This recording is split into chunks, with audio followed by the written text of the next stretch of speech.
When Evelyn Carter's world exploded in gunfire and screams on a dust-choked frontier trail, she thought death would be mercy. Instead, something worse found her: survival. Dragged into the heart of enemy territory, stripped of everything she knew, she faced an impossible choice: break or become something she never imagined. This is her story. A story of blood, betrayal, and the thin line between hatred and something far more dangerous. Stay until the end. Hit that like button and drop a comment with your city so I can see how far this story travels. The wagon wheel hit the rock at the worst possible moment. Evelyn felt the jolt through her spine, heard her mother's sharp intake of breath, watched her father's knuckles go white on the reins. The wheel didn't break, not yet, but the crack that split through the wooden spokes sounded like a gunshot in the evening quiet. Thomas, her mother said, just his name. Nothing else needed. Thomas Carter pulled the horses to a halt, and the wagon behind them, the Hendersons with their 3 boys and perpetual optimism, slowed to match. Then the Prices. Then old Widow Yates with her collection of cast-iron pans that clanged with every bump like a mobile general store. 7 wagons total. 43 souls heading west with dreams bigger than their common sense. How bad is it? Evelyn's mother, Catherine, already knew the answer. 3 months on this godforsaken trail had taught her to read disaster in her husband's silence. Thomas climbed down without answering. Evelyn watched him crouch beside the wheel, running his hand along the crack like a doctor examining a wound that wouldn't heal clean. His jaw worked sideways, the way it did when he was calculating odds they couldn't afford. "We'll need to stop early," he finally said. "Can't push her much further today." "There's light left." Catherine's voice carried that particular edge Evelyn had come to recognize, the sound of a woman trying to will reality into submission through sheer stubbornness. "There's also a wheel that'll shatter if we hit another rock like that." Thomas stood, dust coating his trousers up to the knee. "We circle here. I'll work on it in the morning." Here was a stretch of scrubland that looked like every other godforsaken piece of territory they'd crossed in the past 2 weeks.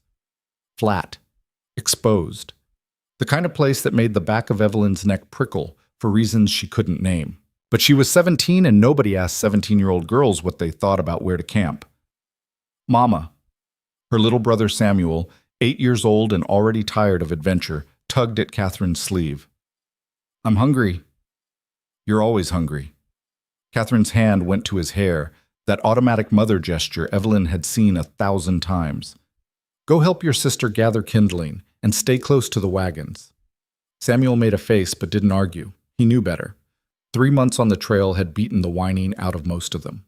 Evelyn jumped down from the wagon, her boots hitting hard-packed earth. The sun sat low and red on the horizon, painting everything in shades of rust and shadow. Pretty, if you ignored the emptiness. If you ignored the fact that they hadn't seen another soul, friendly or otherwise, in 6 days. "Come on," she told Samuel. "Let's make it quick." The scrub brush didn't offer much. Twisted little plants that looked more dead than alive. Branches that snapped with a sound too loud in the quiet. Samuel ranged a few yards out, picking up anything that might burn, chattering about absolutely nothing because silence made him nervous. Evelyn understood. Silence out here had weight. It pressed down on your shoulders, made you aware of how small you were, how the land could swallow you without noticing. "Evie, look!" Samuel held up a curved piece of wood, smooth and pale. "You think this is from an old wagon?" She walked over, took it from his hands. Not wood, bone. Something's rib, weathered clean by sun and wind and time. "Drop it," she said quietly. "But drop it, Sam." He did, his face scrunching up in that stubborn way that meant he wanted to argue but knew he shouldn't. They gathered the rest of their kindling in silence, and Evelyn tried to ignore the bone lying in the dirt behind them, tried not to think about what had died here, or how long ago, or whether it had been alone. By the time they returned to the circled wagons, the men had unhitched the horses and the women had started sorting through supplies for supper.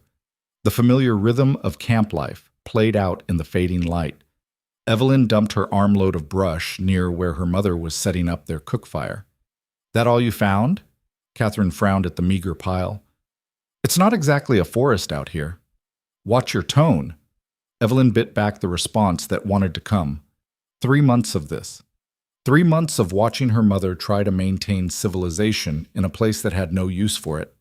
3 months of pretending they weren't all slowly being ground down by heat and dust and the endless, crushing sameness of the trail. "I'll get more in the morning," she said instead. Catherine's expression softened slightly. "Thank you. Now go check on the Henderson's baby." Margaret looked worn out earlier. The Henderson baby, little Rose, 6 months old and constantly squalling, had been the trip's unexpected addition. Born 2 weeks into the journey, a tiny pink thing that seemed determined to announce her presence to every mile of wilderness they crossed.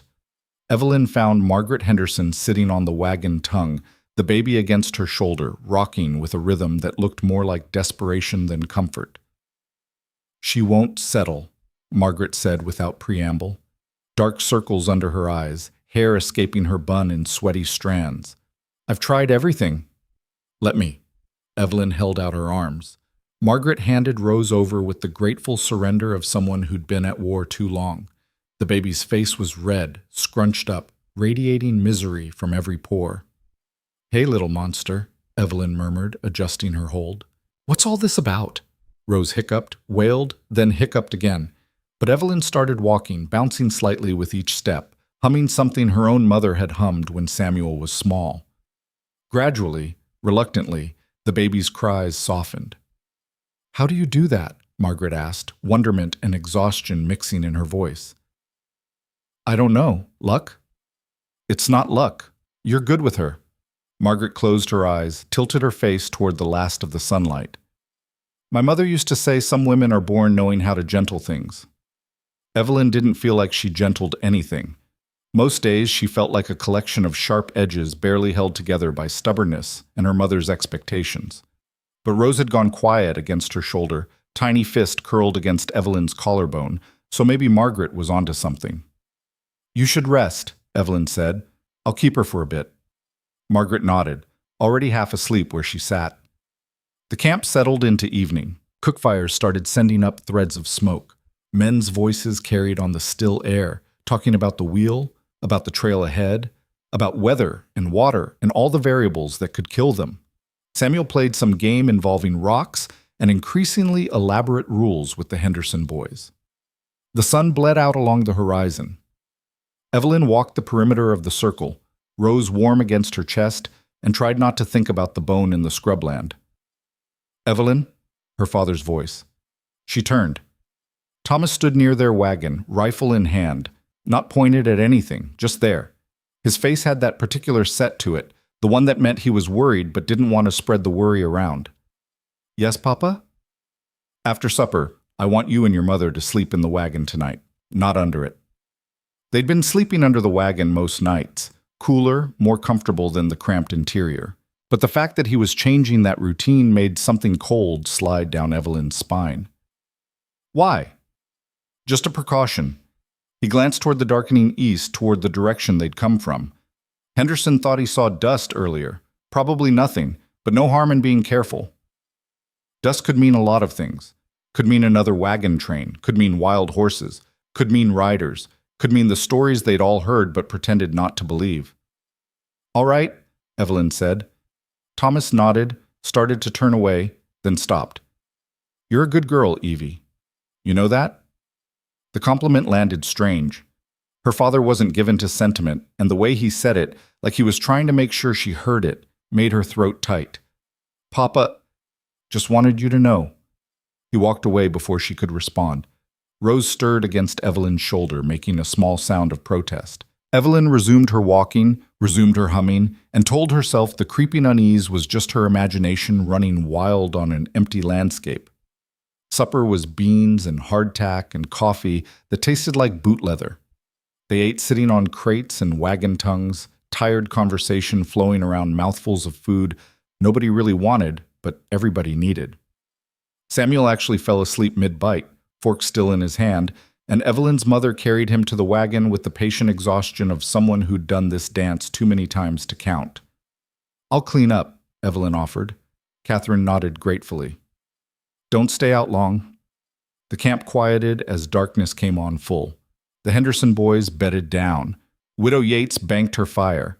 The men set watches, 2-hour shifts rotating through the night. Normal precautions. Nothing unusual, except for the way her father kept his rifle close even while he ate, except for the way Mr. Henderson kept glancing toward the east, except for the silence that felt heavier than usual, like the land itself was holding its breath. Evelyn scrubbed the tin plates with sand, her hands moving automatically while her mind wandered to places she tried not to let it go. To the stories they'd heard in the last town, to the warnings the old-timer at the trading post had given, warnings her father had dismissed as scare tactics meant to sell more ammunition. "Don't go further west," the old man had said, roomy eyes serious. "Not with families, not this season." "We've got commitments," Thomas had replied. "Land waiting." "Land'll still be there next year. Your scalps might not be." Her father had walked out, called the man a drunk and a liar. But Evelyn had seen the way his hand went to his rifle afterward, checking, rechecking, like the old man's words had planted something he couldn't quite shake. She finished the dishes, dried her hands on her skirt, and stood for a moment looking out at the darkness beyond the firelight.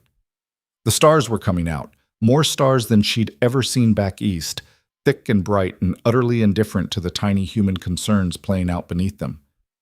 Something moved in the dark. Evelyn froze. Probably an animal.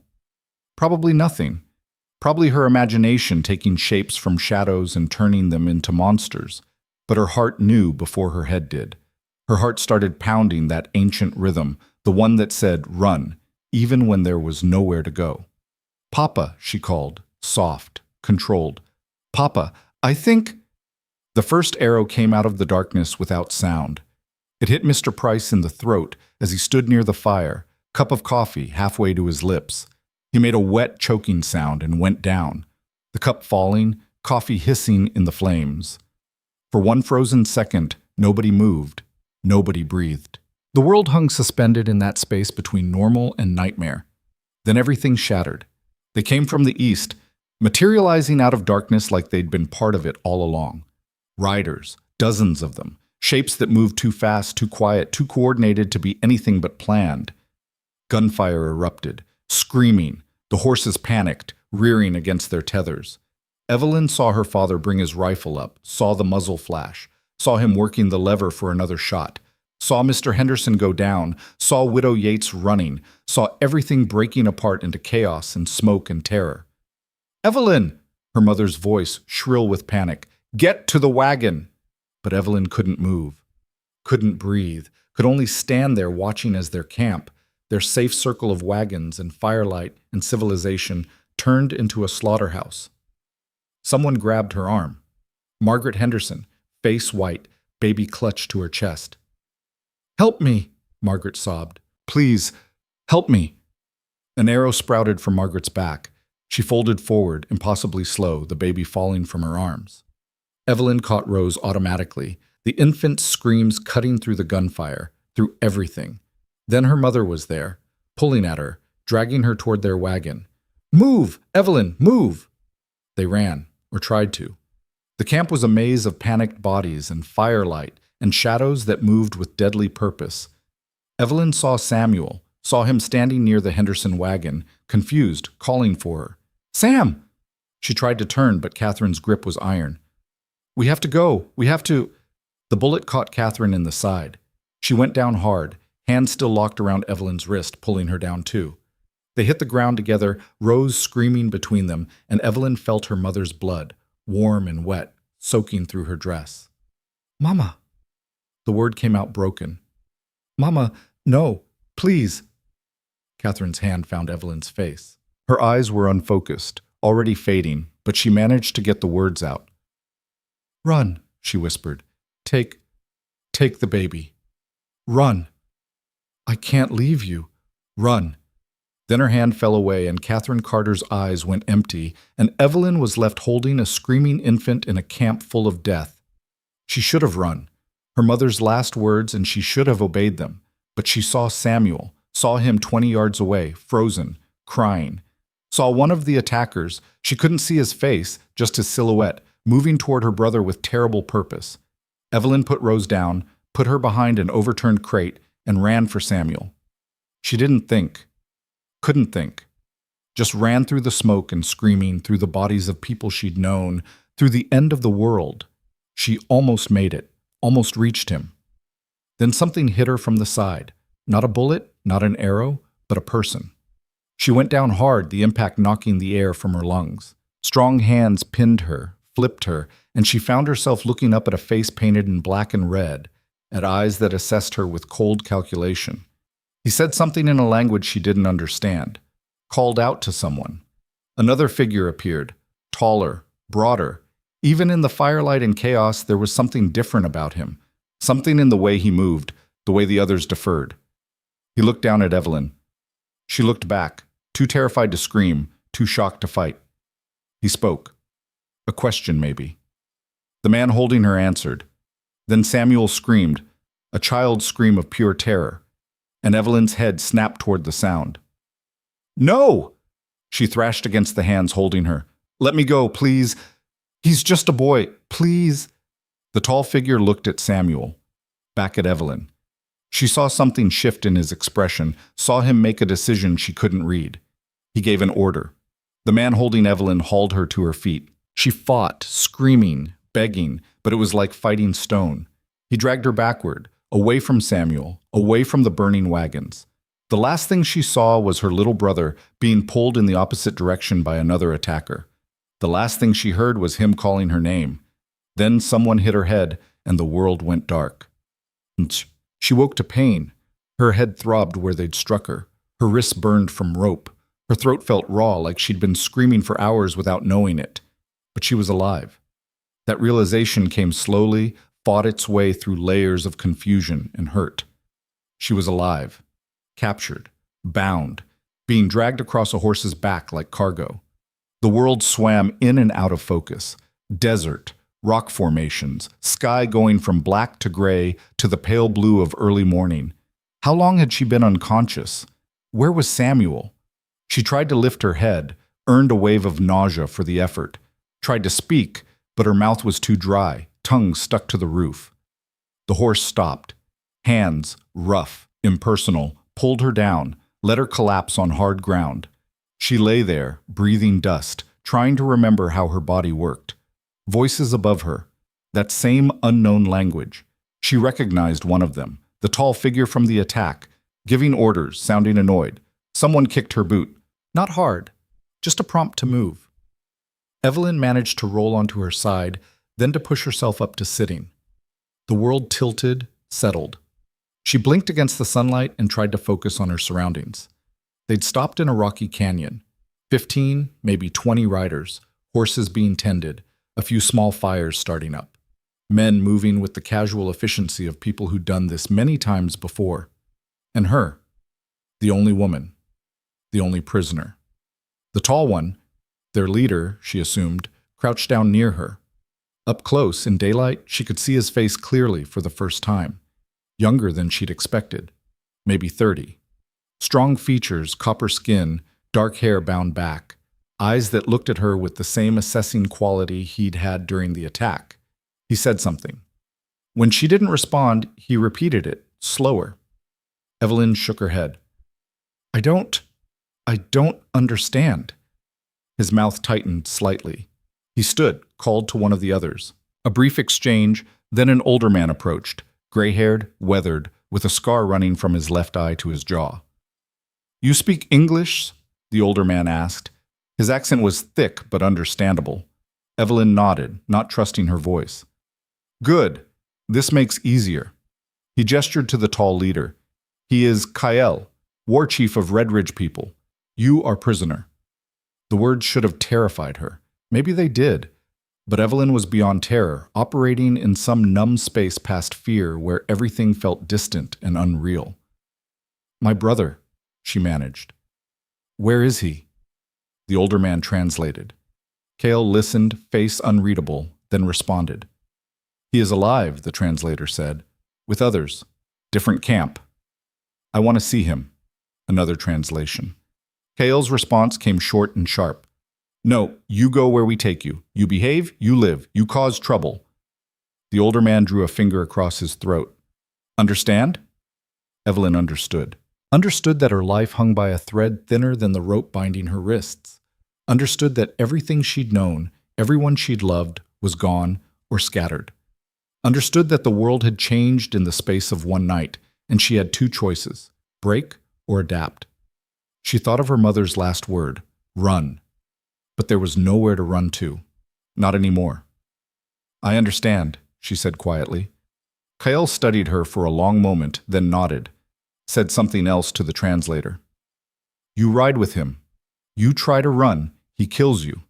You try to fight, he kills you. You be smart. Maybe you live long enough to see brother again. They hauled her to her feet, untied her hands long enough to let her mount behind Kael. Her muscles screamed, stiff from hours tied over the horse. She grabbed the back of his saddle, tried not to think about how close she was to the man who'd destroyed her life. The war party moved out, riding deeper into the canyon, heading west. Always west. Into territory that grew stranger with each mile. Red rock formations that looked like sleeping giants, valleys hidden between ridges, evidence of water long dried up. Evelyn held on and tried not to cry, tried not to think about her father's last stand, about her mother's blood, about Samuel, taken somewhere she couldn't reach. Tried not to think at all. But grief wasn't something you could outrun on horseback. It rode with her, settled in her chest, made every breath hurt. She'd lost everything in one night: family, future, the person she'd been. What was left? The sun climbed higher. They stopped once to water the horses at a hidden spring. Evelyn was given jerky so tough she could barely chew it, and water from a skin that tasted like leather. She ate and drank because her body demanded it, because survival had its own momentum that didn't wait for permission. Kael watched her the whole time, not threatening, not cruel, just observing, like she was a puzzle he hadn't figured out yet. She wanted to hate him, wanted to feel rage hot enough to burn through the numbness. But she was 17 and exhausted, and so far past her limit that hate took more energy than she had to give. So she ate the jerky, drank the water, remounted when told. And when the canyon finally opened into a valley, a hidden oasis of green against the red rock, with structures built into the cliff face and people moving about their business, she realized this wasn't random. This was home, their home. And somehow, impossibly, she would have to find a way to survive here. They took her to a small dwelling carved into the red rock face at the far edge of the settlement. Not a prison exactly, no bars, no chains, but isolated enough that the message was clear. She wasn't trusted, wasn't one of them, was being kept separate until someone decided what to do with her. The older man with the scar, she'd learned his name was Nako, shoved her inside without ceremony. The space was dim, cool, smelling of earth and smoke. A sleeping mat in one corner, clay pots holding water, nothing else. You stay, Nako said. Someone brings food. You try to leave, you die. Simple. The hide covering the entrance fell back into place, and Evelyn was alone. She stood in the center of the small room, arms wrapped around herself, trying to process the past day, trying to make sense of any of it. But sense required logic, and there was no logic in watching your entire world burn. Her legs gave out. She sat down hard on the packed earth floor, drew her knees to her chest, and finally, let herself cry. Not the hysterical sobbing she'd expected, just quiet tears that came and wouldn't stop, leaking out of her like something broken that couldn't hold water anymore. She cried for her mother, for her father, for Samuel, somewhere she couldn't reach, for the life that had ended in gunfire and chaos and was never coming back. She cried until she had nothing left, until she was hollow and empty and so tired she could barely keep her eyes open. Then she curled up on the sleeping mat and let the darkness take her. When she woke, someone had left food near the entrance. Flatbread, some kind of stewed meat, dried fruit. Her stomach turned at the sight, but she forced herself to eat anyway. Her mother's voice in her head, practical even in death, reminding her that starving herself wouldn't help anyone. The food tasted like ash, but she got it down. Days blurred together. She was given food twice daily, water to wash with, but no contact beyond Nako's brief check-ins. She slept, stared at the walls, tried not to think and failed constantly. The isolation pressed down on her, made her aware of every sound outside. Voices speaking that unknown language, children laughing, life continuing as if her world hadn't just ended. On the fourth day, the hide covering moved aside and a woman entered. Old, ancient, really. Face carved into deep lines, hair white as cloud, but eyes sharp as broken glass. She carried a basket and moved with the careful precision of someone whose body hurt but refused to acknowledge it. She said something in her language. When Evelyn didn't respond, the old woman made an impatient sound and set the basket down. "You," she said in heavily accented English. "Girl, come." Evelyn pushed herself up from the mat. The woman gestured impatiently toward the entrance. "Outside. You smell like death and sadness. No good. Come." Something about the woman's blunt tone cut through Evelyn's numbness. She followed her out into the valley's late afternoon light, blinking against the brightness after days in the dim dwelling. The settlement spread out before her, maybe 60 structures, some carved into the cliff face, others built from stone and hide. People moved about their business, tending fires, working leather, grinding grain. A few glanced at her, but most ignored her presence entirely. The old woman led her to a stream that cut through the valley floor, started pulling items from her basket, rough cloth, something that smelled medicinal, a carved wooden comb. "Sit," the woman commanded, pointing at a flat rock near the water. Evelyn sat. The woman knelt beside her with a grunt of effort, reached for Evelyn's hair, started working the comb through tangles that had formed over days of neglect. It hurt. The woman wasn't gentle, but something about the simple human contact, even rough and impersonal, made Evelyn's throat tight. "You have name?" the old woman asked, yanking through a particularly stubborn knot. "Evelyn." "Evelyn." The woman tested the sounds. "Stupid name, too many pieces. I call you Eve. Easier." "That's not... You argue with Amma?" The comb paused. "In my valley, I give names how I want. You're Eve. Done." Evelyn bit back the protest. What did it matter anyway? Her old name belonged to a girl who didn't exist anymore. "Fine," she said quietly. Amma made an approving sound and continued her work. When the tangles were gone, she produced a small clay pot, scooped out something that smelled sharp and clean. "For skin," Amma explained, smearing it on Evelyn's sunburned face without warning. "You people, skin like milk, burns too easy, stupid." The salve stung, but in a way that felt medicinal rather than painful. Amma worked it into Evelyn's cheeks, her nose, her forehead, muttering constantly in her own language with occasional English words thrown in. "Why are you helping me?" Evelyn finally asked. Amma's hands paused, her sharp eyes studied Evelyn's face. "Kael brings you here. Says keep alive. So I keep alive." She resumed her work. "Also, you remind me of daughter. Same stupid, stubborn face." "What happened to her?" "Dead. Long time." Amma's voice held no particular emotion. Just fact. "Fever took her when she was small. Life takes everyone eventually. No point crying about it." But Evelyn had seen the brief flicker in the old woman's eyes when she mentioned her daughter, had recognized the shape of old grief, the kind that had worn grooves so deep it didn't need to announce itself anymore. "I'm sorry," Evelyn said. Amma snorted. "Sorry does nothing.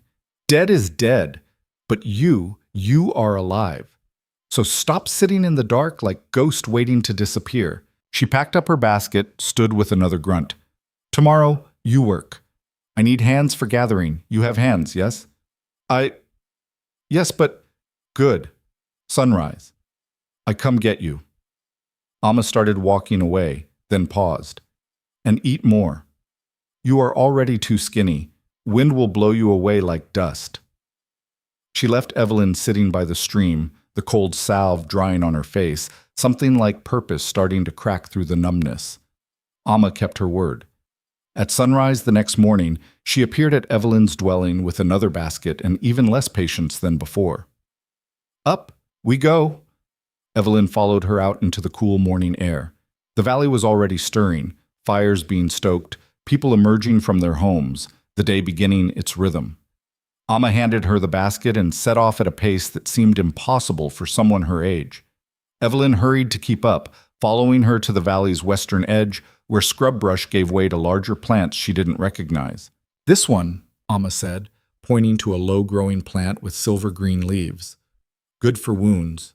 You pick leaves, not stems. Like this. She demonstrated, her gnarled fingers surprisingly nimble. Evelyn knelt beside her, started picking. The work was simple, repetitive, exactly what her scattered mind needed. Amma kept up a running commentary, half in English, half in her own language, explaining which plants did what, how to recognize them, why that one was poison and this one was medicine, and how the difference was sometimes just the amount. "Your people know plants?" Amma asked after a while. "Some. My mother, she knew herbs, for cooking mostly, some for medicine." "She teach you?" "A little." The memory hurt. Her mother's hands showing her how to crumble sage, how to judge if yarrow was ready for harvest. "Not enough." "Nothing is ever enough when someone dies," Amma said matter-of-factly. "Always wish for more time, more words, more teaching, but dead people don't care about wishes."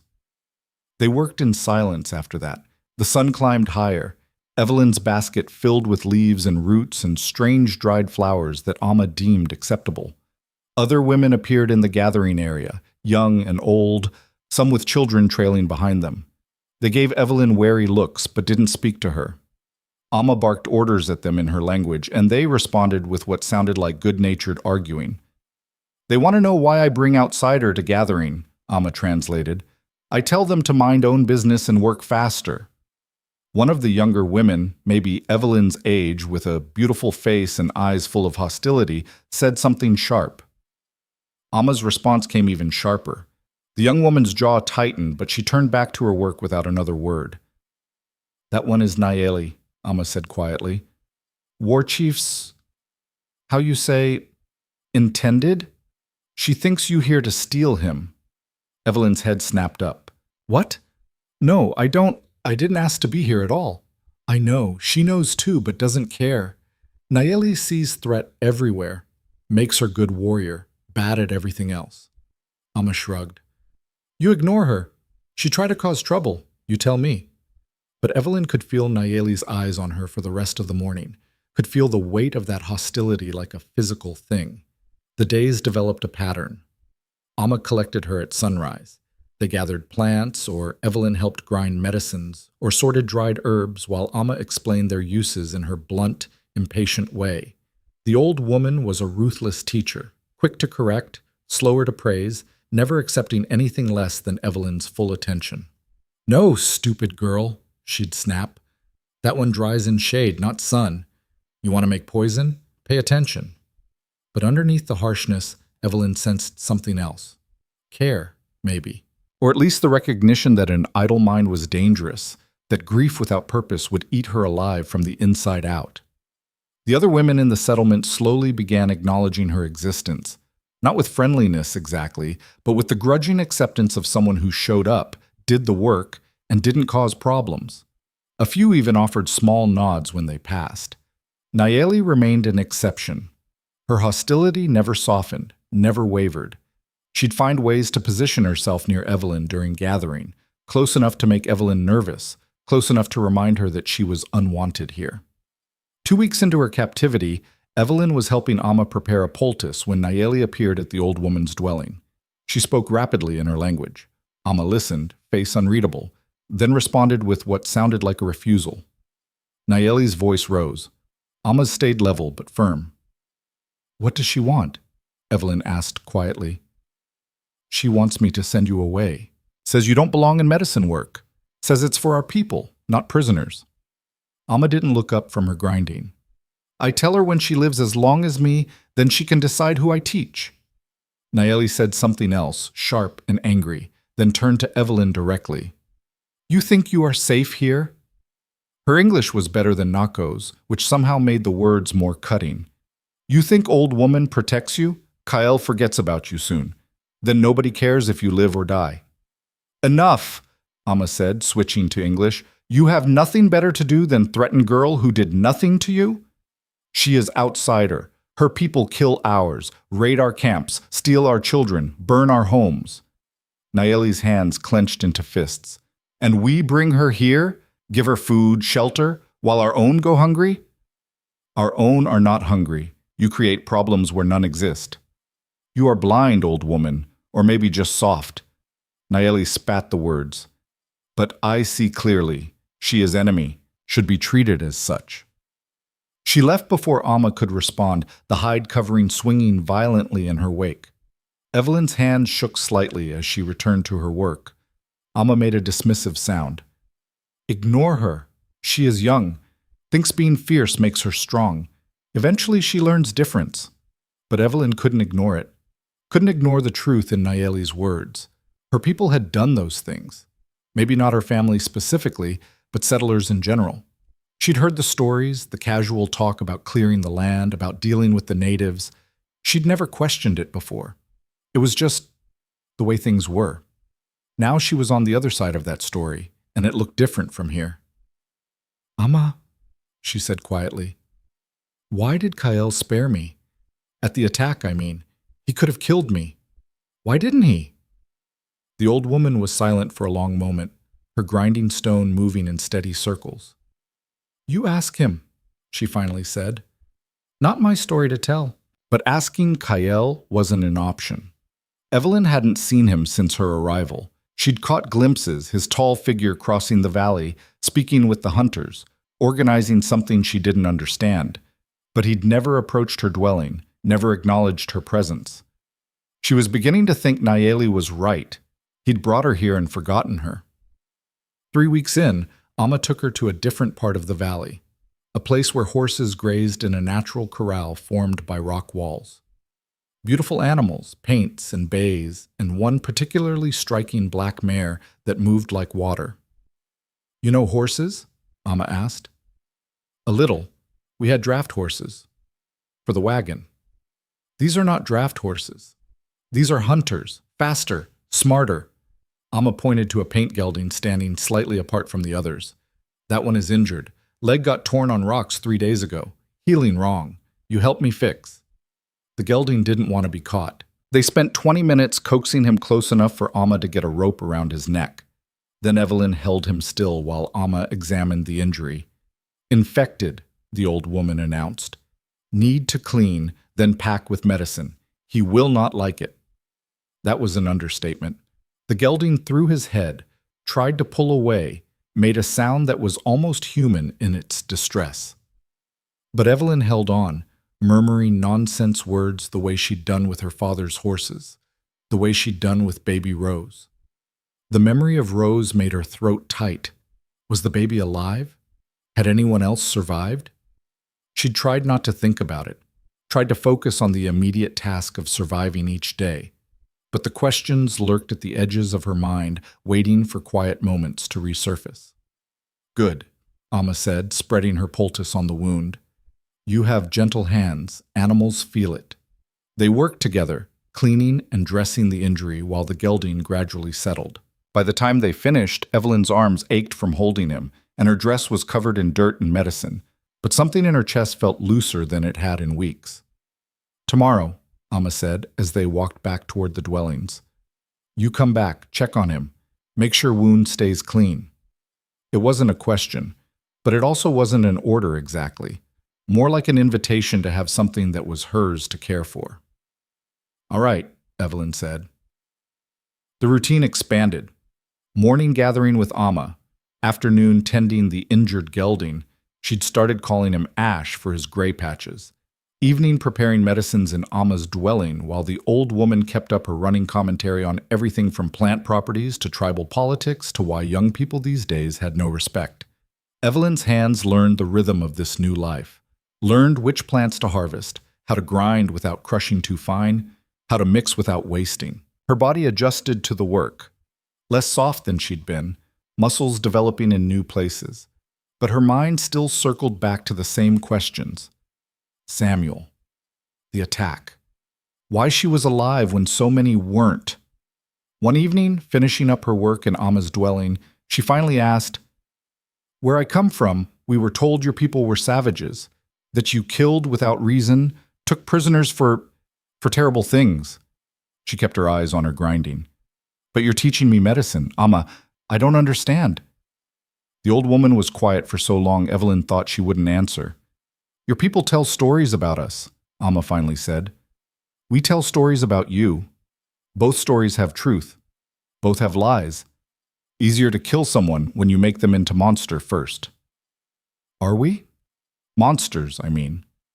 Some of you, same as some of us. Amma's grinding stone scraped against clay. But mostly, people are just people. Trying to live, trying to protect what they love. Sometimes that makes enemies. My family wasn't trying to hurt anyone. We were just traveling, looking for land. And that land belonged to someone already. Your people took it anyway. Amma's voice held no particular anger, just fact. This is how it goes. Someone takes, someone loses. Circle keeps turning. So we deserved what happened. The words came out sharper than Evelyn intended. No one deserves to watch family die, but deserve is wrong word.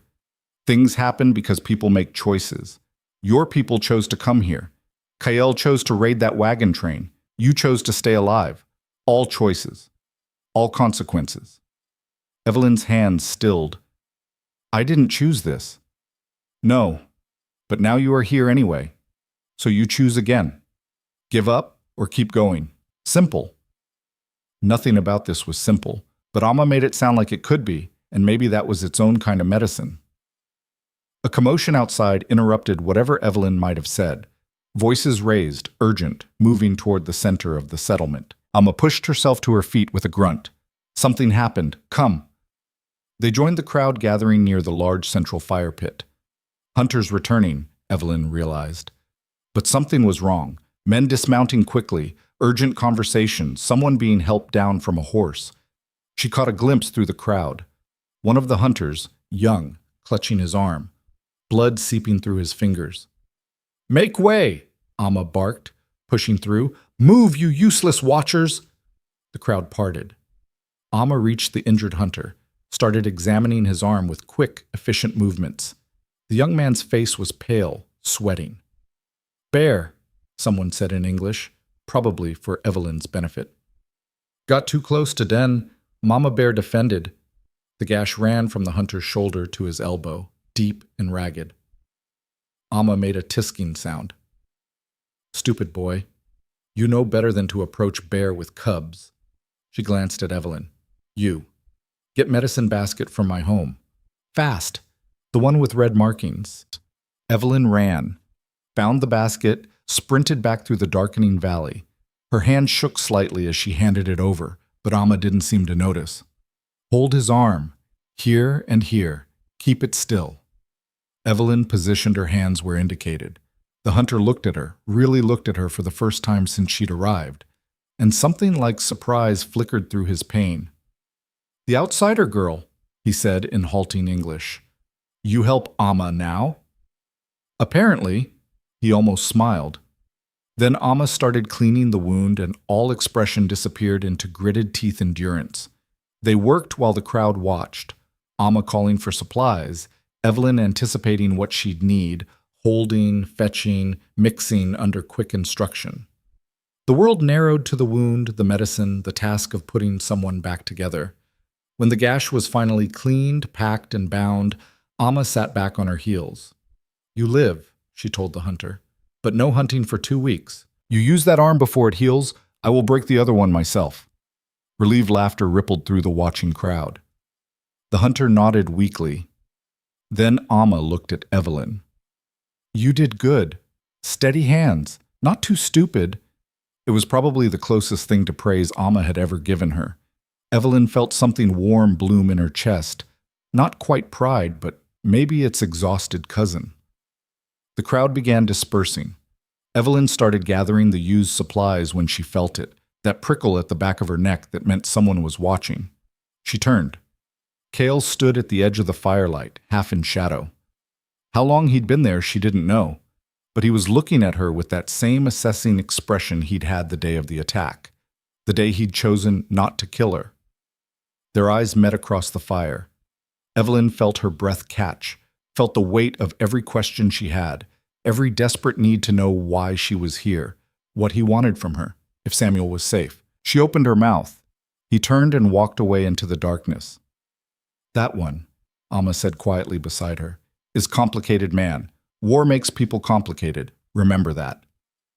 That night, lying on her sleeping mat, Evelyn stared at the dark ceiling and tried to make sense of everything. 4 weeks since her world ended. 4 weeks of learning a new language through immersion and necessity, of grinding medicines and tending wounds, of existing in this strange liminal space between prisoner and person. She'd stopped crying herself to sleep. Wasn't sure when that had happened exactly, but at some point the tears had run dry and left her with something harder. Not acceptance. She'd never accept what happened to her family. But maybe acknowledgement. That this was her reality now. That grief and rage wouldn't change it. That she could either fade away into nothing or she could do what Amma said. Keep going. The next morning brought rain, the first she'd seen since arriving. Not the violent storm she remembered from back east, but steady desert rain that turned the valley floor to mud and made the red rocks gleam like old blood. Amma appeared at her dwelling with a sour expression. No gathering today. Ground too wet, plants too full of water. We work inside instead. She thrust a basket at Evelyn. Take this to War Chief's home. He needs medicine for old injury. Acts like strong leader, but back hurts like old man. Evelyn took the basket automatically, then processed what Amma had said. Kael's home? Where is it? Big dwelling, North Cliff, the one with red handprints painted outside. You cannot miss it. Amma waved her off. Go, I have other work.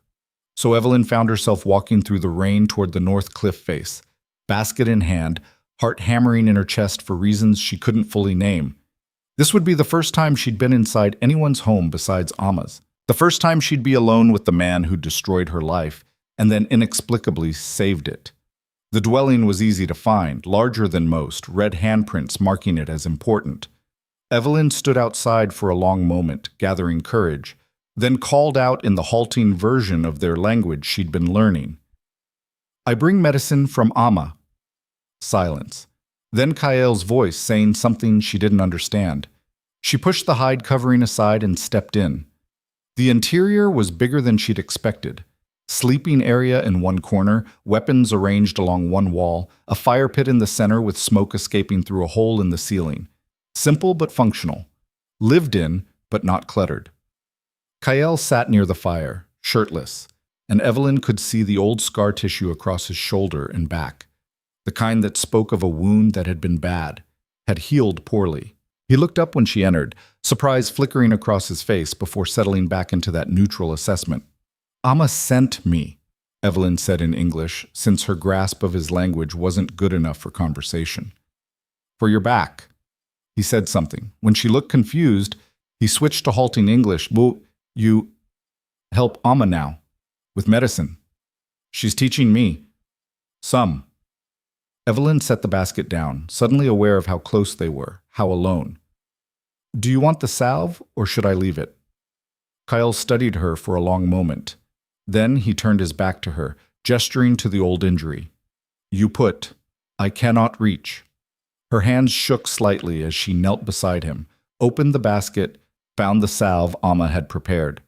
The smell was familiar now, sharp herbs mixed with animal fat, the same mixture they used for muscle pain. She scooped some out, hesitated. This might hurt. Pain is old friend. I know it well. She started working the salve into his scarred skin. He tensed but didn't make a sound. Up close, she could see the full extent of the old wound. Something had torn through muscle, had probably nearly killed him. What happened? The question came out before she could stop it. Raid, 3 years ago. Settler with rifle, good aim. His English was rough but understandable. Almost died. Amma saved me. Now back hurts when rain comes. Evelyn's hands kept moving, working the medicine in. The night the wagon train. Why did you do it? She felt him tense further. Silence stretched out. You want truth? He finally asked. Yes. Your people killed my brother 3 months before. Killed him and left body like trash. His voice stayed level, factual. So I found wagon train. Planned to kill everyone, payment for payment. The words hit like fists. Evelyn's hands stilled. But you didn't. You let me live. Yes. Why? Another long pause. Rain drummed on the roof above them. You fought to reach small boy. Your brother, I think. You did not run to save yourself. You tried to save him. Kael's shoulders shifted slightly. Reminded me of someone. Made me change mind. Who? Not your concern. But Evelyn thought she understood. Someone he'd lost. Someone who'd tried to save someone else and failed. My brother, she said quietly. Samuel. Is he really alive? Yes, with different tribe. Allied with us but separate. He is safe. They will not hurt him. Relief crashed through her so hard she almost couldn't breathe. Can I see him? Maybe. Someday. If you prove trustworthy. How do I do that? Kael turned to look at her over his shoulder. His eyes were dark, unreadable in the firelight. By staying alive. By learning. By not being stupid. He paused. You do well with Amma. Better than I expected. It wasn't exactly praise, but coming from him, it felt significant somehow. She's a good teacher, Evelyn said, even if she calls me stupid at least 5 times a day. The corner of Kyle's mouth twitched, almost a smile. She calls everyone stupid, is her way of showing affection. Evelyn found herself almost smiling back, then remembered who she was talking to, what he'd done, and the moment broke. She finished applying the salve in silence. When she packed up the basket to leave, Kyle spoke again. You have choice here, he said. Can stay prisoner in mind or can live. Amma sees you trying to live, is good. Keep doing that. Evelyn nodded, not trusting her voice, and fled into the rain. The weeks that followed shifted something fundamental.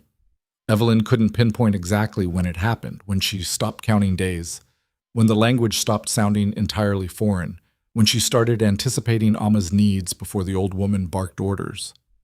But somewhere between summer's brutal heat and the first whisper of cooler nights, the valley stopped feeling like a prison and started feeling like something else. Not home. She wasn't ready for that word, but maybe a place where she existed instead of just survived. Ash's leg healed clean. She'd been checking it daily, changing the dressing, talking to him in a mix of English and the halting tribal language she was learning.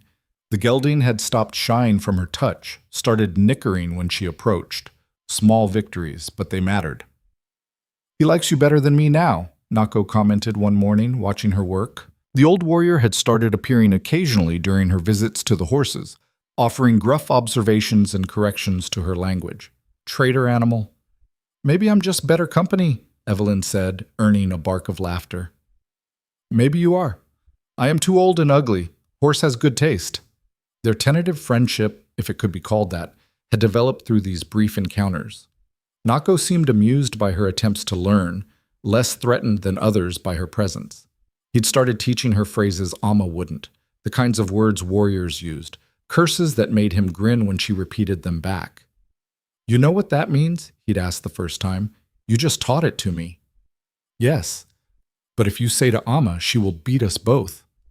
Evelyn had learned to read the settlement's rhythms, knew when hunting parties left, when they returned, recognized the sound of celebration versus preparation, could tell by the smoke from cooking fires what kind of meal was being prepared. She'd started helping with more than just medicine, grinding grain when asked, mending leather, watching children while their mothers worked. The children had been the breakthrough she hadn't expected. They didn't carry their parents' wariness, didn't see her as threat or outsider, just as the strange woman with the funny accent who told different stories than they were used to. A little girl named Dakota had attached herself to Evelyn one afternoon while she was grinding corn, just appeared at her elbow, all big dark eyes and serious expression. You are the one who came from the burning wagons, she'd said in careful English. Yes. My mother says your people are bad, but Amma says you are learning medicine good, so I don't know what to think. The honesty had been refreshing. I don't know what to think either, Evelyn admitted. Dakota had considered this. Maybe people are just people. Some good, some bad. My father says this sometimes. Your father sounds smart. He is. He is war chief. Evelyn's hands had stilled. Kael is your father? Yes. You know him? No wasn't the right word. Was aware of him, maybe, watched him from a distance, noticed when he crossed the valley, tried not to think about their conversation in his dwelling or the way his voice sounded when he'd said she was doing well. A little, she'd said carefully. After that, Dakota appeared regularly. Brought her flowers she'd picked, asked endless questions about Evelyn's old life, chattered about her own. Evelyn learned that Dakota's mother had died in childbirth, that she was being raised by her grandmother but spent most of her time following her father around like a devoted shadow. "He's teaching me to track," Dakota announced proudly one day. "I am best in my age group, even better than the boys." "I believe it." The girl had beamed, then, with the devastating directness children possessed, asked, "Do you like my father?" Evelyn had nearly choked. "What? I barely know him. But do you think he is handsome? The other women do? Especially Nayeli. She wants to marry him." That's not really my business." "Nayeli doesn't like you. She told my grandmother you should be sent away." "I know." "I don't think you should be sent away. You tell good stories." Dakota had said this with the absolute certainty of a 7-year-old who'd made up her mind. "I will tell my father you should stay." "Dakota, you don't need to." But the girl had already run off, trailing laughter, leaving Evelyn with a knot of complicated feelings she didn't want to examine too closely. Nayeli's hostility, meanwhile, had evolved from open threats to cold calculation. She'd stopped confronting Evelyn directly, but her presence was always there, watching, waiting, making sure Evelyn never forgot she was unwanted. During communal meals, she'd position herself close enough to make conversation uncomfortable. During gathering, she'd take the best plants before Evelyn could reach them, leaving inferior specimens behind. "She is testing you," Amma said when Evelyn finally mentioned it. "Wants to see if you break. If you run crying, shows weakness, she wins." "So what do I do?" "Nothing. Let her waste energy on hate. You focus on work." But it was hard to focus when Nayeli's eyes tracked her movements, when every small mistake felt magnified under that hostile gaze.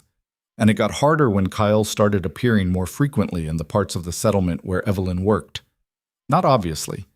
He always had reasons, checking on the injured hunter's progress, discussing something with Amma, inspecting the horses. But Evelyn felt his attention like heat, became hyper-aware of his presence even when her back was turned. Once, while she was changing Ash's dressing, she felt that familiar prickle. Turned to find Kyle watching from the corral's edge. "His leg heals well," he said without preamble. "Yes, Amma's medicine works. And your hands, they work too." He moved closer, examining Ash with a critical eye. "This horse is valuable. Fast, smart. I thought we would lose him. He's stubborn, didn't want to give up." Stubbornness is useful quality, for horses and people both.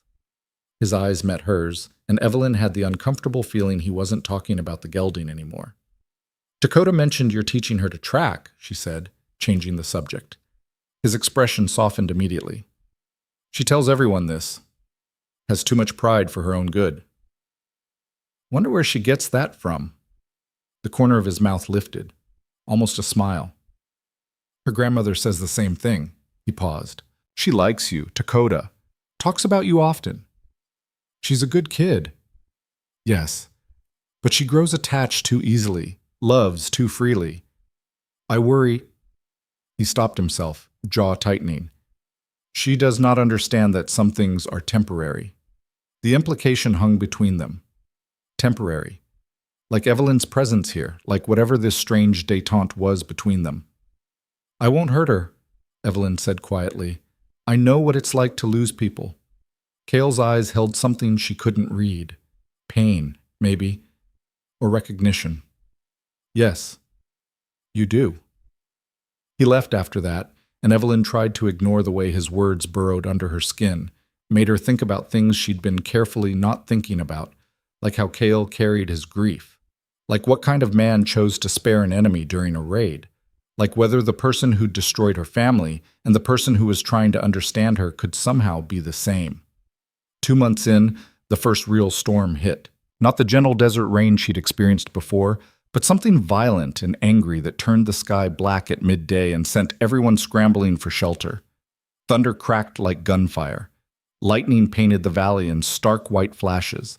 Within minutes, the usually dry stream bed became a raging torrent. Evelyn was helping Amma secure medicine supplies when someone started shouting, "The horses! The corral won't hold!" Through the driving rain, she could see it, the natural rock wall that penned the horses starting to crumble where water had found a weak point. The animals were panicking, crashing against the barriers, their terror feeding on itself. Men ran toward the corral, but the water was rising fast, making the ground treacherous. One of the younger warriors went down, swept off his feet by the current. Evelyn didn't think, just ran. She reached the corral as part of the wall gave way completely. Horses poured through the gap, scattering into the storm. All except Ash, who'd tangled his healing leg in a broken piece of rope, was thrashing and screaming, trapped in rising water that would drown him in minutes. "No!" Evelyn plunged into the current. The water hit her like a fist, cold and powerful, trying to tear her feet out from under her. She fought toward Ash, grabbed his rope, tried to calm him enough to work the knot free. But he was beyond reason, all panic and survival instinct. She went under once, came up gasping. Her fingers were numb, useless on the wet rope. The water was at Ash's chest now, rising fast. "Come on," she sobbed, yanking at the knot. "Come on, please." Then someone was there beside her. Kael, appearing out of the chaos, his knife already in his hand. He didn't waste time on words, just grabbed Ash's halter with one hand and started sawing through the rope with the other. The rope parted. Ash lunged forward, nearly taking them both under. But Kael kept his grip, guided the terrified horse toward higher ground, and Evelyn stumbled after them, coughing water, her whole body shaking. They made it to the corral's edge just as another section of wall collapsed. Kael released Ash, who immediately bolted to join the other rescued horses huddling under a rock overhang. Then he turned to Evelyn. "What were you thinking?" His voice carried an edge she'd never heard before. Not quite anger, something sharper. "You could have died. He was trapped. I couldn't just... One horse is not worth your life." "He's not just one horse!" The words burst out of her. I saved him once. I couldn't let him die. I couldn't..." She was crying and didn't know when it had started. Crying from cold and fear and the sudden release of tension, from weeks of holding everything together finally cracking apart. Kael stared at her, something shifting in his expression. "Come," he said, gentler now. "You are freezing." He guided her to his dwelling, closest shelter, she realized distantly, and pushed her inside out of the rain.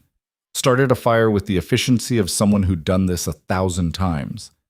Handed her a blanket that smelled like leather and smoke. "You need dry clothes," he said, already pulling something from a chest. "Here." He turned his back while she changed, shaking so hard she could barely manage it. The dry tunic was too big, hung to her knees, but it was warm. She wrapped the blanket around her shoulders and sank down near the fire, trying to stop her teeth from chattering. Kael sat across from her, face illuminated by firelight, rain still dripping from his hair. "That was a stupid thing to do," he said, but his voice held no heat now. "Brave but stupid. Seems to be my specialty lately." "Yes?" He studied her for a long moment. "You have changed since you came here. First days, you barely spoke. Barely ate. I thought you would die from sadness." "I wanted to," Evelyn admitted. "Those first weeks, I didn't know how to keep going. But you did. Amma didn't give me much choice. She just kept showing up, kept making me work. Didn't let me disappear. She is good at that. Saved me the same way after my brother died." Kael stared into the fire. "I wanted revenge, wanted to burn the world. She told me revenge is poison that kills the person who drinks it, that I could honor my brother better by living than by dying for him. But you still raided the wagon train, still wanted revenge." "Yes, I did not listen well enough." His jaw tightened. "I took lives that should not have been taken. Women, children, people who had nothing to do with my brother's death. I tell myself it was war, that your people have done the same to us, but knowing this does not make it easier to live with." The confession landed heavy between them. Evelyn thought about all the reasons she should hate him, should never forgive what he'd done. Her parents' deaths, Samuel being torn away, the life she'd lost.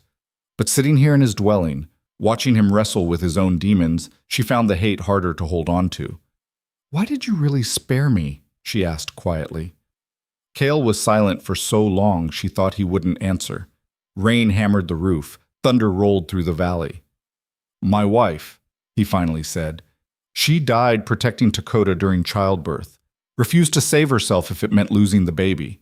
Your face, when you tried to reach your brother, you looked like her. Same determination, same love." He met Evelyn's eyes. "I could not kill that. Could not add it to the pile of things I regret." Evelyn's throat tightened. "I'm sorry about your wife. I am sorry about your family." They sat with that, two people carrying impossible grief, trying to find a way to exist in the world it had made. Outside, the storm raged. Inside, something shifted, like a wall cracking just enough to let light through. "The others talk," Kyle said eventually, "about you staying. Some say it is dishonorable to keep outsider in camp, that you will betray us, bring danger. Will I be allowed to stay? Depends. On council decision, on whether you prove yourself trustworthy." He paused. "On whether you want to." The question caught her off guard. Want.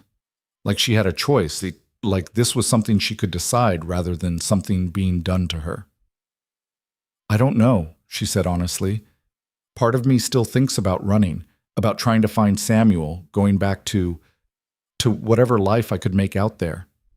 She pulled the blanket tighter. "But another part knows that life is gone.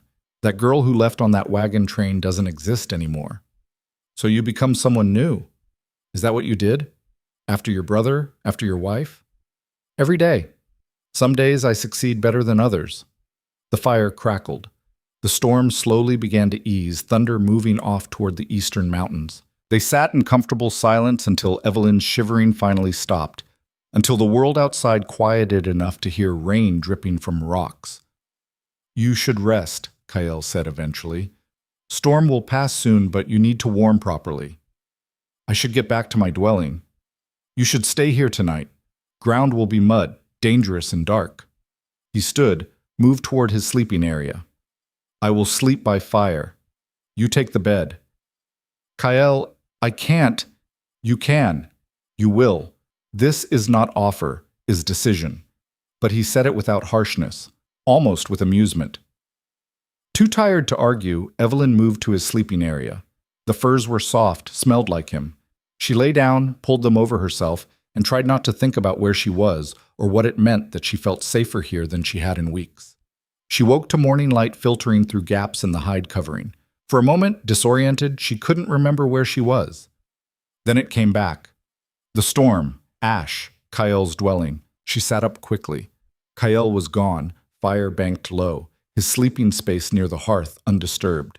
He'd stayed up all night, keeping watch, maybe, or just unable to sleep. When she emerged into the morning, the valley looked transformed. Water standing in pools, everything washed clean, the air smelling of wet earth. People were already assessing damage, working to repair what the storm had broken. Amma appeared almost immediately, face unreadable. "So, you spent night in War Chief's dwelling." "It wasn't like that. The storm, I know what storm did. Whole camp knows. Knows you risked life for horse. Knows Kyle saved you. Knows you were seen going into his home, not coming out until morning." Amma's expression finally cracked into something like satisfaction. "Good. Let them talk. Nayeli especially." "Amma, nothing happened." "Doesn't matter what happened. Matters what people think happened. And now they think War Chief has interest in outsider girl." The old woman's eyes gleamed. "Creates questions. Questions are useful." "Useful for what?" "For making people choose sides. For forcing council to decide about you sooner than later. Cannot leave question hanging forever." But the question did hang for 3 more days, during which time Evelyn became hyper-aware of how people looked at her. The speculation, the whispers. Nayeli's barely contained fury every time their paths crossed. On the 4th day, Kyle found her tending Ash, whose leg had miraculously survived the storm undamaged. "Council meets tonight," he said without preamble, "to decide your fate. You will be called to speak." Evelyn's stomach dropped. What should I say? Truth. That is all you can offer. He hesitated. I have spoken for you, told them you are valuable, that you learn quickly, that Amma vouches for you, but final decision is not mine alone. Will they send me away? Some want this, others. He trailed off. We will see. That evening, she was brought before the council. 15 elders sitting in a semicircle, firelight casting their faces in shifting shadow. Kyle among them, but sitting apart, not meeting her eyes. Trying to appear impartial, she realized. Nako translated, his voice carrying the weight of what was happening. The questions came hard and direct. Why should they trust her? What use was she to the tribe? Did she plan to run at first chance? Would she honor their ways or cling to her old life?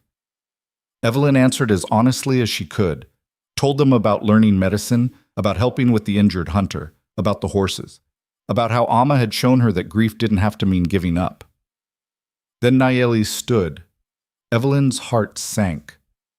She speaks pretty words. Naysilo. Nayeli said in English, clearly wanting Evelyn to understand every syllable. But words mean nothing. She is outsider. Her people kill ours, take our land, destroy our way of life, and we reward this by taking her in? By teaching her our medicine, our language? She did not choose her people's actions, Amma interjected, same as you did not choose yours. It does not matter. Blood calls to blood. When chance comes, she will betray us. We'll run back to her people, tell them where we are, bring more death. Nayeli's eyes burned. I say she is danger. Should be sent away or dealt with permanently. Murmurs rippled through the council, some agreement, some dissent. Evelyn felt the room tilting, felt her future balanced on a knife's edge. Then Kyle stood. I will speak, he said quietly. But his voice carried command that silenced everyone immediately. He moved to the center of the circle, firelight painting him in gold and shadow. Nayeli's concerns are not without merit, he began. This girl comes from people who have caused us great pain. I myself led the raid that brought her here. I remember that night. Remember the choices I made. He paused. Some of those choices I regret. The lives taken in anger rather than necessity.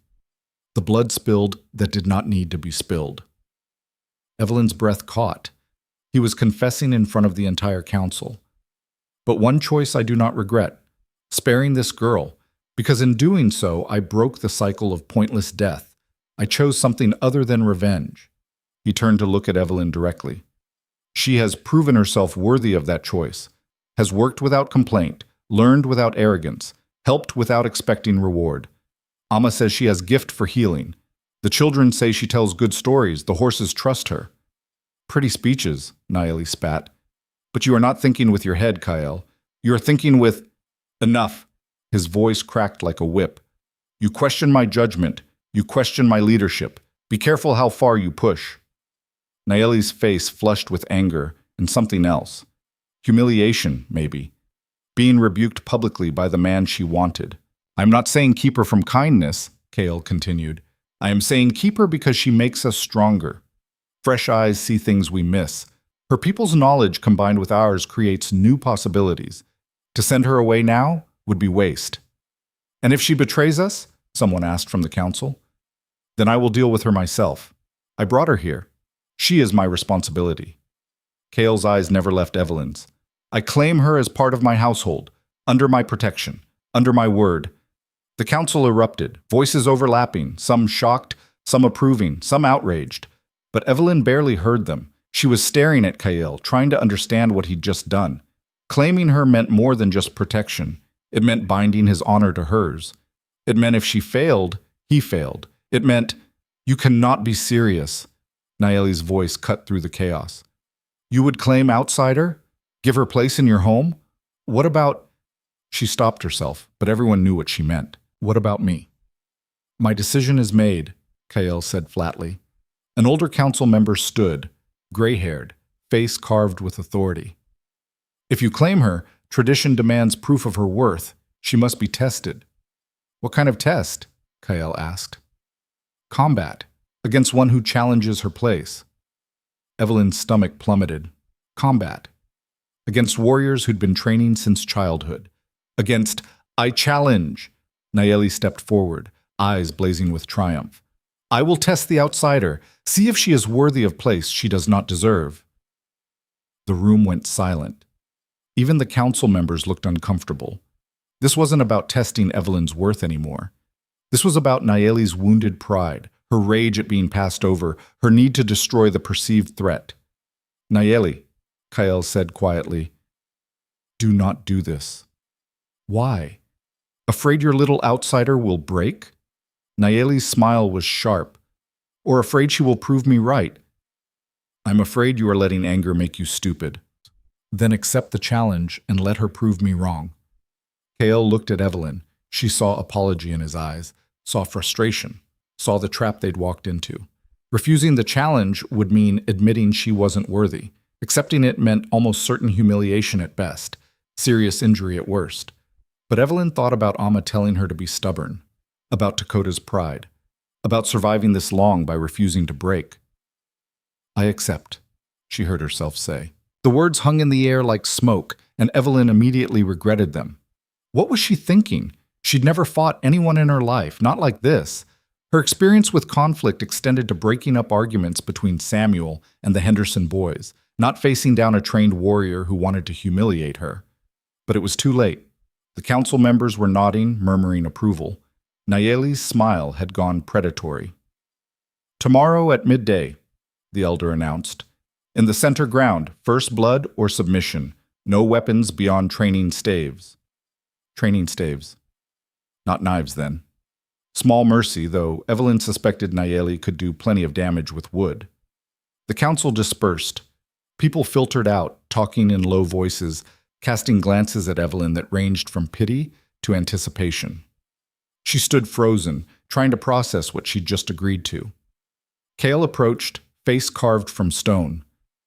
Why did you accept? What choice did I have? You could have refused. Let the council decide without combat. And they would have sent me away. You know that. Evelyn's hands were shaking. She clasped them together. At least this way, I have a chance. You have no chance. His bluntness stung. Nayeli has trained since childhood. She is one of our best warriors. You will lose. Thanks for the vote of confidence. I am being realistic. But frustration bled through his controlled tone. This is my fault. I should not have claimed you in front of council, should have found quieter way. Why did you? The question came out sharper than intended. Claim me, I mean. You put your reputation on the line for someone you barely know. Kael's jaw tightened. For a moment she thought he wouldn't answer. Then, because sending you away would have been wrong, and I have done enough wrong already. He walked away before she could respond, leaving her standing in the emptying council space with the weight of tomorrow pressing down on her shoulders. Amma found her shortly after, face grim. Stupid girl, accepting challenge from Nayeli. You have death wish? I had to. No, you did not. Could have let council decide, could have... Amma stopped herself, shook her head. What is done is done. Now we prepare. Prepare for what? You said it yourself, I'm going to lose. Probably, but losing with dignity is different than being destroyed. The old woman grabbed Evelyn's arm. Come, we have work to do. She dragged Evelyn to a clear space behind her dwelling, produced 2 wooden staves from somewhere.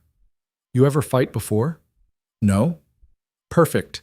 Everything I teach you will be new then. Old dogs cannot learn new tricks, but you are young dog. Stupid, but young. Amma thrust a staff into Evelyn's hands. Hold it like this. No, not like scared rabbit, like you mean it. They worked until full dark. Amma was a ruthless teacher, showing Evelyn basic blocks, how to keep her balance, where to aim if she got an opening. Nothing fancy. No time for fancy. Nayeli fights with anger, Amma explained, whacking Evelyn's shins when her stance got sloppy. Makes her strong, but also makes her stupid. She will try to overwhelm you fast, prove superiority. You need to survive that first rush. And then what? Then you pray to whatever spirits listen that she gets tired before you are broken. Amma demonstrated a blocking sequence. Again, faster this time. Evelyn's arms burned. Her hands blistered where they gripped the staff, but she kept going, driven by something between stubbornness and terror. Nako appeared near midnight, watched them work in silence for a while. "She has no chance," he finally said to Amma in English. "I know. So why waste time training? Because girl deserves to face tomorrow standing up, not cowering. Because she shows courage even when stupid. Because—" Amma's voice softened slightly. "Because someone should care enough to try." Nako grunted. "Nayeli will not hold back. She wants blood." "Then she will get it, but maybe she will also get surprise." Amma turned to Evelyn. "Again, show me the low block I just taught." They finally stopped when Evelyn could barely lift the staff anymore. Amma sent her to wash, to sleep, to prepare. But sleep felt impossible. Evelyn lay on her mat, body aching, mind racing through scenarios that all ended with her on the ground, humiliated, proving Nayeli right. Dawn came too fast and too slow simultaneously. Evelyn woke to find Dakota sitting outside her dwelling, drawing patterns in the dirt with a stick. "You are awake," the girl said, looking up. "Good. I brought you breakfast. You need strength for today." The food, dried meat, flatbread, berries, sat heavy in Evelyn's stomach, but she forced it down. Dakota watched with serious eyes. "My father is worried," she said. "I heard him talking to grandmother last night. He thinks you will be hurt badly." "He's probably right." "Will you run away?" "After the fight?" The question surprised her. "Where would I run to?" "I do not know. Away from here. Away from Nayeli." Dakota's small face crumpled slightly. "I do not want you to go. You are my friend." Evelyn's throat tightened. This child who'd lost her mother, who was being raised in a world of warriors and hard choices, had somehow decided Evelyn mattered. "I'm not going anywhere," she heard herself promise. Reckless, maybe. But the words felt true. Dakota's face brightened. She threw her arms around Evelyn's waist, fierce and sudden. "Good. Because I already told the other children you are staying. It would be embarrassing if I was wrong." Despite everything, Evelyn almost laughed. The morning crawled by. Amma appeared with more training, drilling the same sequences until they were muscle memory. Nako came by with advice about reading Nayeli's tells, her preferred strikes. Even a few of the other women stopped by, faces carefully neutral, offering what might have been encouragement or might have been farewell. By the time the sun reached its peak, the entire settlement had gathered at the center ground. A wide circle marked in white stone, big enough for combat, but small enough that there was nowhere to hide. Evelyn stood at one edge, staff in hand, trying to remember everything Amma had taught her. Across the circle, Nayeli stretched like a cat, all fluid confidence and barely contained violence. She'd painted her face with red ochre, war marks that made her look even more formidable.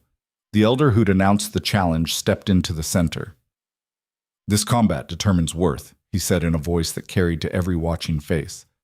"First blood or submission. Begin when the drum sounds." Kale stood at the circle's edge, face unreadable. Dakota clutched her grandmother's hand, eyes wide. Amma gave Evelyn one sharp nod. The drum sounded. Nayeli moved like lightning, closing the distance before Evelyn could blink. Her staff came around in a vicious arc aimed at Evelyn's head. Instinct took over. Evelyn got her own staff up, blocked, felt the impact jar through her arms. Another strike, lower. Evelyn stumbled back, barely deflecting it. The crowd roared. Nayeli pressed forward, strike after strike, driving Evelyn back toward the circle's edge. This was the rush Amma had warned about. Overwhelming force meant to end things fast. Evelyn blocked desperately, her arms screaming, knowing she couldn't keep this up, that eventually something would get through. Then Nayeli overextended slightly on a high strike, left her ribs exposed for half a heartbeat. Evelyn jabbed low, caught her in the side. Not hard enough to do damage, but enough to make Nayeli grunt, enough to prove Evelyn could hit back. The crowd's roar shifted, surprise rippling through it. Nayeli's eyes narrowed. She circled, more cautious now. "Lucky hit, lucky." "Then give me another chance." It was the wrong thing to say. Nayeli's face twisted with rage and she attacked again, faster, harder, abandoning technique for pure aggression. Her staff cracked against Evelyn's shoulder, her hip, her thigh. Pain bloomed in sharp bursts. Evelyn tried to maintain the blocks Amma had taught, but it wasn't enough. A strike got through her guard, caught her across the ribs. Evelyn went down hard, tasting blood where she'd bitten her tongue. The world spun. She could hear Dakota crying out, hear the crowd's bloodlust rising. First blood. She'd lost. But the fight didn't stop. Nayeli stood over her, staff raised for another strike. "You think War Chief wants you?" Nayeli hissed. "You think you can take what is mine? You are nothing, just scared little girl who should have died with her family." The words hit harder than any staff blow. Hit that raw place where grief still lived, where the memory of her mother's last breath and her father's final stand and Samuel being torn away still had power. Evelyn looked up at Nayeli's furious face and something inside her broke. Or maybe it finally healed. Either way, she stopped being afraid. She swept her staff low, caught Nayeli's ankle, dropped her. The warrior went down with a startled cry. Evelyn rolled to her feet, staff up, everything Amma had taught her suddenly clicking into place. Nayeli recovered quickly, came up swinging. But now Evelyn could see it. The anger Amma had mentioned, making Nayeli's strikes powerful but predictable. She blocked, sidestepped, used her smaller size to her advantage. Didn't try to match Nayeli's strength, just tried to survive, to make the warrior work for every hit. They circled, traded blows. Evelyn's vision narrowed to Nayeli's staff, her feet, the tells that telegraphed her next move. Time became strange, elastic. She could hear the crowd but couldn't process individual voices, could feel pain but couldn't let it slow her. Nayeli was tiring. Evelyn could see it in the slight drag of her staff, the way her breathing had gone ragged, all that aggressive energy burning itself out. But Evelyn was tiring too. Her arms felt like lead. Her ribs throbbed where Nayeli had struck her. She didn't know how much longer she could keep this up. Then Nayeli made a mistake, threw all her weight into an overhead strike meant to end things. Evelyn sidestepped, let the staff whistle past her shoulder, and brought her own staff around in a strike she'd practiced 100 times with Amma. It connected with Nayeli's temple, not hard enough to cause real damage, but hard enough to drop her like a stone. The crowd went silent. Nayeli lay in the dirt, conscious but stunned, blood trickling from where the staff had split her skin. First blood. Real first blood this time. Evelyn stood over her, staff raised, and waited for the rage to come. The satisfaction, the triumph of beating someone who'd hated her from the start. But she just felt tired. "Yield," she said quietly. Nayeli stared up at her, eyes blazing with humiliation and shock. For a moment, Evelyn thought she'd refuse, thought she'd get up and keep fighting until one of them couldn't stand anymore. Then Nayeli's eyes slid to where Kael stood. To his expression, surprise and something else Evelyn couldn't read. Understanding maybe that this changed everything. "I yield," Nayeli said, voice barely above a whisper. The crowd erupted. Evelyn stumbled back, the staff falling from her nerveless fingers. Her legs gave out and she sat down hard, breathing like she'd run a mile, bleeding from her lip and probably a dozen other places she couldn't feel yet. Amma was there immediately, checking her injuries with rough efficiency. "Stupid girl, lucky girl, you hurt worse than you know." Did I actually win?" "You did not lose. Sometimes that is enough." But Amma's eyes held something like pride. The elder approached, face thoughtful. "The outsider has proven herself worthy through combat. She may stay, under War Chief's protection, until she chooses to leave or the council decrees otherwise. The formality of it should have meant something, should have felt like victory. But Evelyn barely processed it.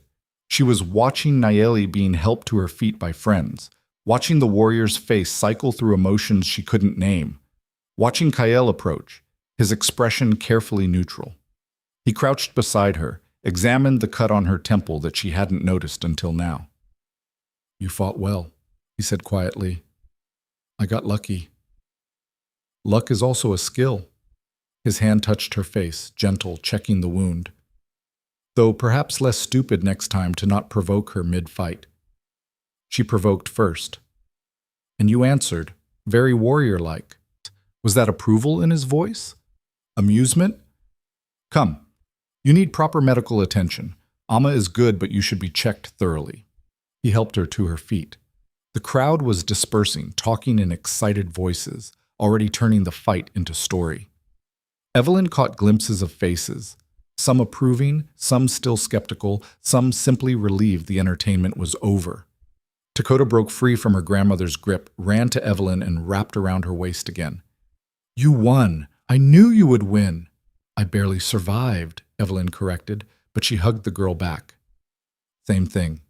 Dakota looked up at her father. Now she stays forever, yes? You promised. I promised she could stay as long as she wishes. Forever is her choice, not mine. But Kael's eyes met Evelyn's over his daughter's head, though I hope she chooses to remain. The simple honesty of it made Evelyn's breath catch. No games, no manipulation, just a man saying what he meant. I need to sit down, she said, because she didn't know how to respond to that look, to the way her heart had started doing complicated things in her chest. They settled her in Amma's dwelling. The old woman fussed over her injuries, 2 cracked ribs, extensive bruising, the cut on her temple, various other scrapes and gashes that would hurt worse tomorrow. But nothing broken beyond repair. You are tougher than you look, Amma announced after her examination. Good. Means you might survive what comes next. What comes next? Living here for real. Not as prisoner, not as outsider trying to prove worth, as person. Much harder than fighting. She smeared salve on Evelyn's ribs with no gentleness whatsoever. Also, War Chief looking at you like that now will cause talk. Looking at me like what? Like man who sees woman, not responsibility. Amma's expression was knowing. You blind or just stupid? Evelyn's face heated. We're not yet, but will be, but will. These things are clear to old woman who has seen much life. She wrapped Evelyn's ribs with practiced efficiency. Question is whether you are brave enough for that too. I just fought Nayeli in front of the entire tribe. Yes, but loving someone is different kind of courage, especially when loving them means forgiving terrible things, means building future on foundation of blood. Amma's hands paused. Can you do that? Could she? Evelyn didn't know. Knew that Kael had destroyed her old life. Knew he carried that guilt. Knew that what existed between them now was complicated and sharp-edged and probably foolish. But she also knew he'd spared her when he didn't have to, had defended her to the council, had claimed her as his responsibility, knowing it would cost him, had looked at her with eyes that understood grief and survival and the impossible weight of continuing to live after everything ends. I don't know, she said honestly. Good answer. Only fools are certain about love. Amma finished the binding, packed away her supplies. Now rest. Body needs time to heal. Tomorrow will bring new challenges. But rest proved impossible. Word of the fight spread through the settlement like wildfire. People stopped by, some to offer congratulations, some to satisfy curiosity, some to reassess their opinion of the outsider who'd somehow held her own against their finest warrior. Nayeli did not appear. But the message came through Nako, delivered with his usual bluntness. Nayeli says she accepts defeat, says she will not challenge you again. He paused. Also says to watch your back, but I think that is just her pride talking. She knows breaking that promise would bring dishonor. Tell her... Evelyn tried to figure out what to say. Tell her she fought well too. Nako's eyebrows rose. You want to compliment the woman who tried to split your skull? I want to not make an enemy I don't have to have. Smart. You learn quickly. He turned to go, then stopped. War Chief wants to see you. When you are able, no rush, but soon. Her ribs screamed protest when she stood, but Evelyn made it to Kyle's dwelling without collapsing, called out, received permission to enter. He sat by the fire, working leather with careful hands, looked up when she came in, gestured to the space across from him. You should be resting. I'm fine. You are a terrible liar. But he said it without heat. Sit before you fall. She sat carefully, feeling each bruised muscle. They were quiet for a moment, just the crackle of fire and the soft sound of his work. Thank you, Evelyn finally said, for claiming me, for giving me a chance. You earned it. I simply made it official. His hand stilled on the leather. Though I did not expect you to win the challenge. Neither did I. Why did you accept it? Truly, you could have refused. Evelyn looked at the fire, trying to put it into words. Because I'm tired of being afraid. Tired of letting things happen to me without fighting back. My whole life I just went along. Did what I was told. Stayed quiet. And then everything burned, and I couldn't be that person anymore because that person was dead. She met his eyes. Nayeli wanted to prove I was weak. I needed to prove I wasn't, even if I lost. Cale studied her for a long moment. You remind me of my wife. She had that same fire, that same refusal to break. Is that why you... Evelyn trailed off, not sure how to finish. Why I look at you. He set the leather aside. Perhaps partly, but also because you are your own person, strong in different ways, brave in ways I did not expect. He paused. I claimed you before the council to protect you, but I am beginning to think I should have asked you first if you wanted that protection. Why? Because claiming creates bond. In our tradition, when warrior claims someone, it means they enter household, become part of family, share life. His eyes were steady on hers. I did not think about what that means for you, only about keeping you safe. Evelyn's heart had started doing that complicated thing again. And now?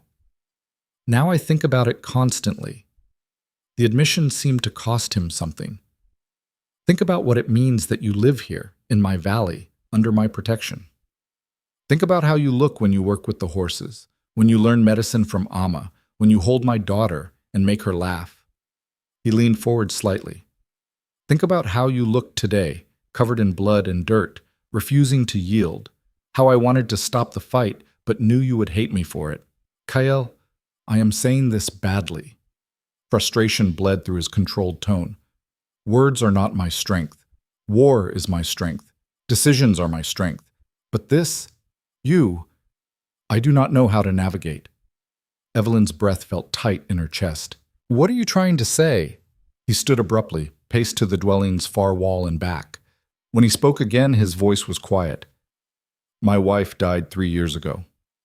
Since then, I focused only on duty, on leading, on raising Dakota, on surviving each day without the person who made life bearable. He stopped in front of her. I did not expect to feel anything again, did not want to, safer that way. And now? Now I feel many things. Most of them complicated. Most of them centered on woman I should not want. Woman whose family I destroyed. Woman who has every reason to hate me. His jaw tightened. But who looks at me sometimes like maybe hate is not all she feels. The confession hung between them. Evelyn could barely breathe, could barely think past the pounding of her heart. You're right, she said quietly. I should hate you. You killed my parents, took my brother, ended my life. She pushed herself to her feet despite her ribs' protest. But I don't. Or maybe I do, and it's just mixed up with everything else I feel. The gratitude that you spared me, the respect for how you lead, the way you look at Dakota like she's your whole world, the fact that you carry your guilt instead of hiding from it. She took a step closer. He didn't move. I don't know what this is between us, she continued. Don't know if it's real or if we're just two broken people finding comfort in shared damage. Don't know if I'm betraying my family's memory by even considering. Considering what? This, you. A future here that isn't just about surviving. Her voice dropped. Because I think about it too, KL. Think about what it means that you claimed me. Think about how your daughter has already decided I'm staying. Think about how I feel when you look at me like you're looking at me right now. And how is that? Like I matter. Like I'm not just a responsibility or a political problem. Like you see me. The space between them felt charged, dangerous. Kyle reached out slowly, gave her time to pull away. When she didn't, his hand cupped her face, thumb brushing the bandage Amma had placed over her temple cut. You do matter, he said. More than is wise. More than I planned. His other hand found her waist, careful of her injured ribs. I am not good at this. At being gentle. at knowing the right words. Then don't use words. He kissed her. It wasn't gentle, wasn't careful, was 3 years of grief and 2 months of tension and all the impossible feelings they'd been dancing around crashing together. His mouth was warm and demanding. Her hands found his chest, his shoulders, pulling him closer despite the pain it caused her ribs. When they broke apart, both breathing hard, Evelyn's head spun for reasons that had nothing to do with her injuries. She couldn't finish the sentence. A mistake? Cale's voice was rough. No, the opposite. She laughed shakily. Though maybe we should have waited until I wasn't bleeding from multiple wounds. Probably. But he didn't let go of her. Evelyn? Don't. Don't apologize or take it back or say it can't happen again. She met his eyes. I know this is complicated. Know we have 1,000 reasons why this is a terrible idea. But I'm choosing this anyway. Choosing to try. Choosing to see where this goes instead of running from it. His expression shifted. Relief, maybe, or hope, that fragile thing neither of them had dared to feel. You are braver than any warrior I have known. Or just stupider. Amma would probably say stupider. That earned her an actual smile, rare and transformative. Amma says everyone is stupid, is her way. They stood there, foreheads touching, while the fire crackled and the valley settled into evening quiet. Tomorrow would bring new challenges. Questions from the tribe, Nayeli's wounded pride, the navigation of whatever this thing between them was becoming. But for now, in this moment, Evelyn let herself feel something other than grief or fear. She let herself feel possibility. The weeks after the fight brought changes that rippled through the settlement like wind across water. Some people warmed to Evelyn's presence, nodded greetings when she passed, invited her to share meals. Others remained distant, their distrust a wall she couldn't break through, no matter how hard she worked or how much Amma vouched for her. She learned to live with both reactions, learned that earning a place didn't mean everyone had to like you occupying it. What she hadn't prepared for was how quickly the valley started feeling less like a place she was stuck and more like somewhere she belonged. Cale didn't make a public spectacle of whatever was growing between them. No declarations, no obvious displays. But the settlement noticed anyway. Noticed how he found reasons to check on her healing ribs. How Dakota had started appearing at Evelyn's dwelling every morning, chattering about her day before it even began. How Evelyn sometimes ate dinner at Kale's fire. The three of them settling into a rhythm that felt dangerously close to family. People talk, Nako mentioned one afternoon while Evelyn was helping him repair tack. His tone was casual, but his meaning clear. Let them. War chiefs previous. Attachments have all been from within tribe. You are first outsider he has shown interest in. Nako's scarred hands worked the leather with practiced ease. Makes some people nervous. Including you? Me? He snorted. I am too old to be nervous about young people's romantic complications. But I watch because that is what old warriors do. We watch and we remember, and we try to keep our leaders from making mistakes that cannot be unmade. Evelyn set down the piece she'd been working on. Do you think I'm a mistake? Nako was quiet for a long moment, his weathered face thoughtful. I think you are unexpected. I think Kale did not plan for you when he raided that wagon train.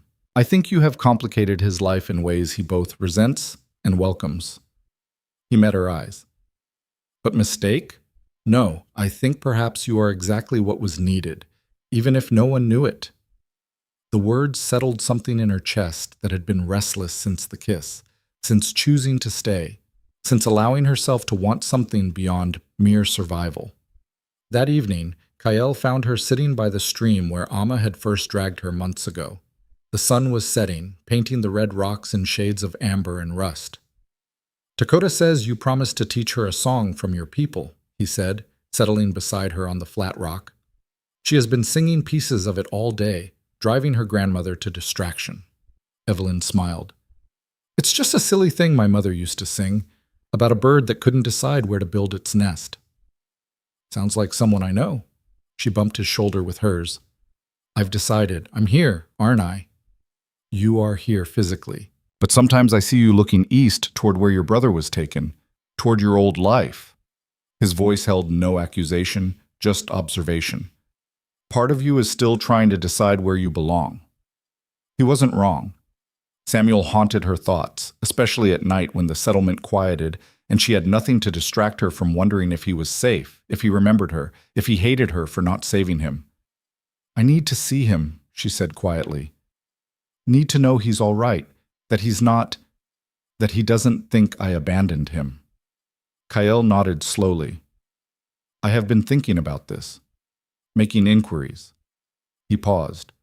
The tribe that has him, the River Valley people, they are allies but independent. Their chief is cautious man, does not welcome visitors easily, but I have sent word requesting meeting to discuss alliance matters. Evelyn's breath caught. You did that for me? I did it because it is right thing to do, because you deserve to see your brother, because keeping you from him serves no purpose except cruelty, and I have had enough of cruelty. He took her hand, threaded his fingers through hers. Also because I am a selfish man who knows you will not fully choose this life until you can make peace with the one you lost. When? 3 weeks. Maybe 4. Their chief is slow to respond, likes to make people wait to show his importance. Kael's mouth quirked. Old men and their pride. 3 weeks felt like forever and no time at all. Evelyn spent them working with Amma, learning more complex healing techniques. The old woman had started teaching her about childbirth, about the plants that helped and the ones that harmed, about reading a mother's body to know when things were going wrong. Why are you teaching me this? Evelyn asked one day, while grinding herbs that would ease labor pains. Because I am old and will not live forever. Because someone needs to know these things when I am gone. Amma's hands never stopped moving. Because you have gift for this work. Would be waste not to use it. But there are other women in the tribe other women know basics. You have something different. Gentle hands, yes, but also seeing eyes. You notice things others miss. Like with that hunter's bear wound. You saw infection starting before I did. That is gift that cannot be taught, only recognized. The praise, rare and genuine, made Evelyn's throat tight. Thank you for everything, for not giving up on me when I wanted to give up on myself. Amma made a dismissive sound, but her eyes were soft. You did the work. I just pointed direction, same as any teacher does. The settlement's rhythm became Evelyn's rhythm. She woke with the sun, gathered plants or tended injuries, shared meals with Kael and Dakota more often than not. The little girl had decided Evelyn was hers now, claimed her with the absolute certainty of childhood, would grab her hand during communal gatherings, insist she sit next to them, chatter endlessly about everything and nothing. She has not been this happy since her mother died, Kael's mother, an imposing woman named Aida, mentioned one evening. They were preparing food together, Aida having grudgingly accepted Evelyn's presence after the fight with Nayeli. You're good for her. She's good for me too. Aida's sharp eyes studied her. My son looks at you the way he looked at his wife. This does not bother you, being compared to Ghost? Sometimes, Evelyn admitted, but I think we're all compared to ghosts. The people we were before everything changed, the lives we thought we'd have. Maybe the trick is learning to live with the ghosts instead of trying to outrun them. Wise words for someone so young. Aida's expression softened slightly. Though youth does not always mean lack of wisdom. Sometimes youth means enough flexibility to bend instead of break. We old ones, we are too brittle, set in our ways. You don't seem brittle. That is because you have not argued with me yet. Ask my son about brittle. He will have stories. But she smiled when she said it, the first real warmth she'd shown Evelyn. Slowly, painfully, Evelyn was weaving herself into the fabric of this place. Not replacing what had been lost, that was impossible, but creating something new. A life built from grief and choice and the stubborn refusal to let tragedy have the last word. The message came on a cold morning 3 weeks and 5 days after Kael's initial inquiry, a runner from the River Valley people, bringing word that their chief would receive Kael and one companion. The meeting would take place at the border between their territories, neutral ground, in 2 days. Evelyn's hands shook when Kael told her. 2 days. 2 days until she saw Samuel. He may not be the same boy you remember, Kael warned gently. 3 months is long time for child. He will have adapted, learned their ways, may not want to leave. I know. But knowing didn't make it easier. I just need to see him, need him to know I didn't forget him. They left at dawn, just the two of them on horseback. Nako had argued for more guards, but Kael refused. We go in peace, to talk, not to make war. Large party would send wrong message. The ride took most of the day, heading east through terrain that gradually shifted from red rock to grassland. Evelyn tried not to think about the last time she'd traveled this direction, tried not to see her family's wagon train in every cloud of dust on the horizon. Kael rode beside her, quiet but present. Once, when they stopped to water the horses, he asked, "Are you all right?" "No, but I will be." "Honest answer. I appreciate this." They reached the meeting place as the sun started its descent, a wide meadow marked by a single ancient tree. The River Valley delegation was already there. 5 riders, one of them clearly the chief, older, gray-haired, carrying himself with the careful dignity of someone who'd earned his position through years of shrewd decisions. And Samuel. Evelyn saw him immediately, would have recognized him anywhere despite the tribal clothing he now wore, despite his hair being longer, despite everything that had changed. He stood slightly behind one of the warriors, face uncertain, eyes scanning the approaching riders. When his gaze landed on Evelyn, he went rigid. Shock, recognition, something too complicated to name flashing across his 8-year-old face. "Evie?" The word came out small, disbelieving. She was off her horse before Kael could stop her, running across the meadow, dropping to her knees in front of her little brother. He stared at her, eyes wide, then threw himself into her arms with enough force to nearly knock her over. "You're alive," he sobbed into her shoulder. "They told me you were alive, but I didn't believe them. I thought you were dead like Mama and Papa. I thought—" "I'm here. I'm here, Sam." Evelyn held him tight, felt his tears soaking her shirt, felt her own tears falling into his hair. "I'm so sorry. I tried to get to you that night. I tried. I know. I saw you. I saw you running." He pulled back to look at her, hands framing her face like he needed to confirm she was real. "They took us different places.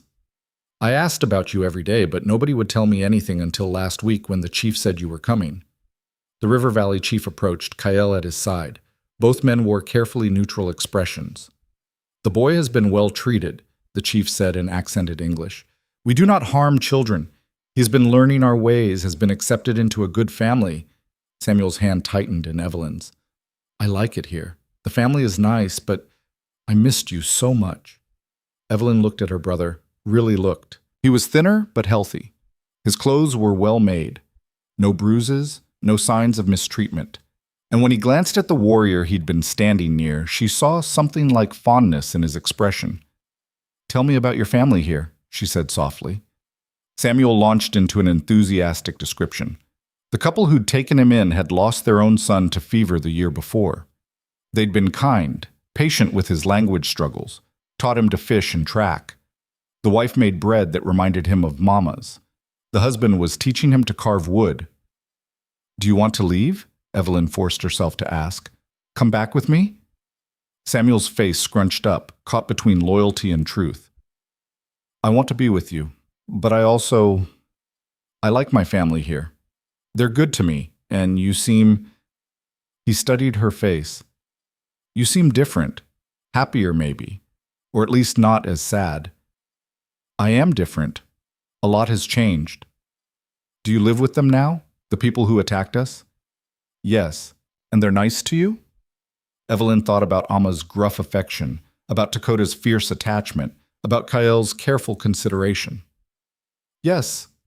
Most of them." Samuel processed this with the strange adaptability of children, the way they could accept impossible realities that would break adults.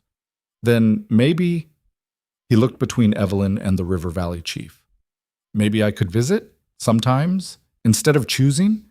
The chief exchanged a look with Kael. Some wordless communication passed between them. "The boy proposes wisdom," the chief said. "Alliance between our peoples would benefit from such exchanges. Your brother visits you, my adopted son visits his sister, builds trust, builds future that is not just about old wars." Kyle nodded slowly. I agree. If the girl agrees. They were giving her a choice, not demanding, not deciding for her, actually letting her choose. I'd like that, Evelyn said. Very much. The details were hammered out over the next hour. Samuel would visit monthly, staying a week at a time. When he was older, the visits could be longer if he wished. The River Valley chief would send word before each visit, maintaining the diplomatic fiction that these were alliance-building exercises. Everyone knew the truth. This was about a sister and brother who'd survived the unsurvivable and were trying to find a way to keep each other in their lives, despite the miles and circumstances between them. When it was time to say goodbye, Samuel hugged her fierce and long. You'll really come visit next month? He asked, voice muffled against her shoulder. I promise. And you'll tell me everything about your life here, and I'll tell you about mine. Even the scary parts? Even those. He pulled back, managed a wobbly smile. I'm glad you're not dead, Evie. I'm glad you're not dead either, Sam. She watched him ride away with the River Valley delegation, watched until they disappeared over the eastern hills. Then she let herself cry. Not from grief this time, but from relief so profound it felt like something breaking open in her chest. Cale's hand found her shoulder. You did well. I didn't do anything except let him go. That is the hardest thing sometimes, letting go while still holding on. He turned her to face him. You gave him choice. Gave yourself choice. Not everyone is brave enough for that. The ride back was quieter, both of them processing what had happened. As the Red Ridge Valley came into view, painted in evening light, Evelyn felt something shift inside her. This place, these people, they weren't replacing what she'd lost. Nothing could do that. But they were becoming home anyway. Dakota practically tackled her when they returned, full of questions about the journey and Samuel and everything else her 7-year-old mind could generate. Can I meet him when he visits? Will he like me? Does he know how to ride horses? I can teach him if he doesn't. Slow down, Evelyn laughed. Yes, you can meet him. And yes, I think he'll like you very much. That night, Kyle invited her to his dwelling for dinner. Not unusual anymore. They'd fallen into this pattern over the past weeks. But tonight felt different, more deliberate. Aida had prepared the meal, made pointed remarks about young people needing privacy, and left with Dakota to spend the night at her home. The girl had protested until her grandmother whispered something that made her grin and stop arguing. Your mother is subtle as a rock slide, Evelyn observed once they were alone. She believes in practical solutions. Thinks if we are going to do this, we should do it properly, instead of dancing around it. Kyle poured tea, handed her a cup. She is not wrong. Do what properly? He set down his own cup, turned to face her fully. Build a life together, if that is what you want. Evelyn's heart stuttered. You're asking me to marry me in the way of my people, become part of my household officially, not just through claiming, but through choice. Help me raise Dakota. Let me help you build whatever future you are trying to create. He paused.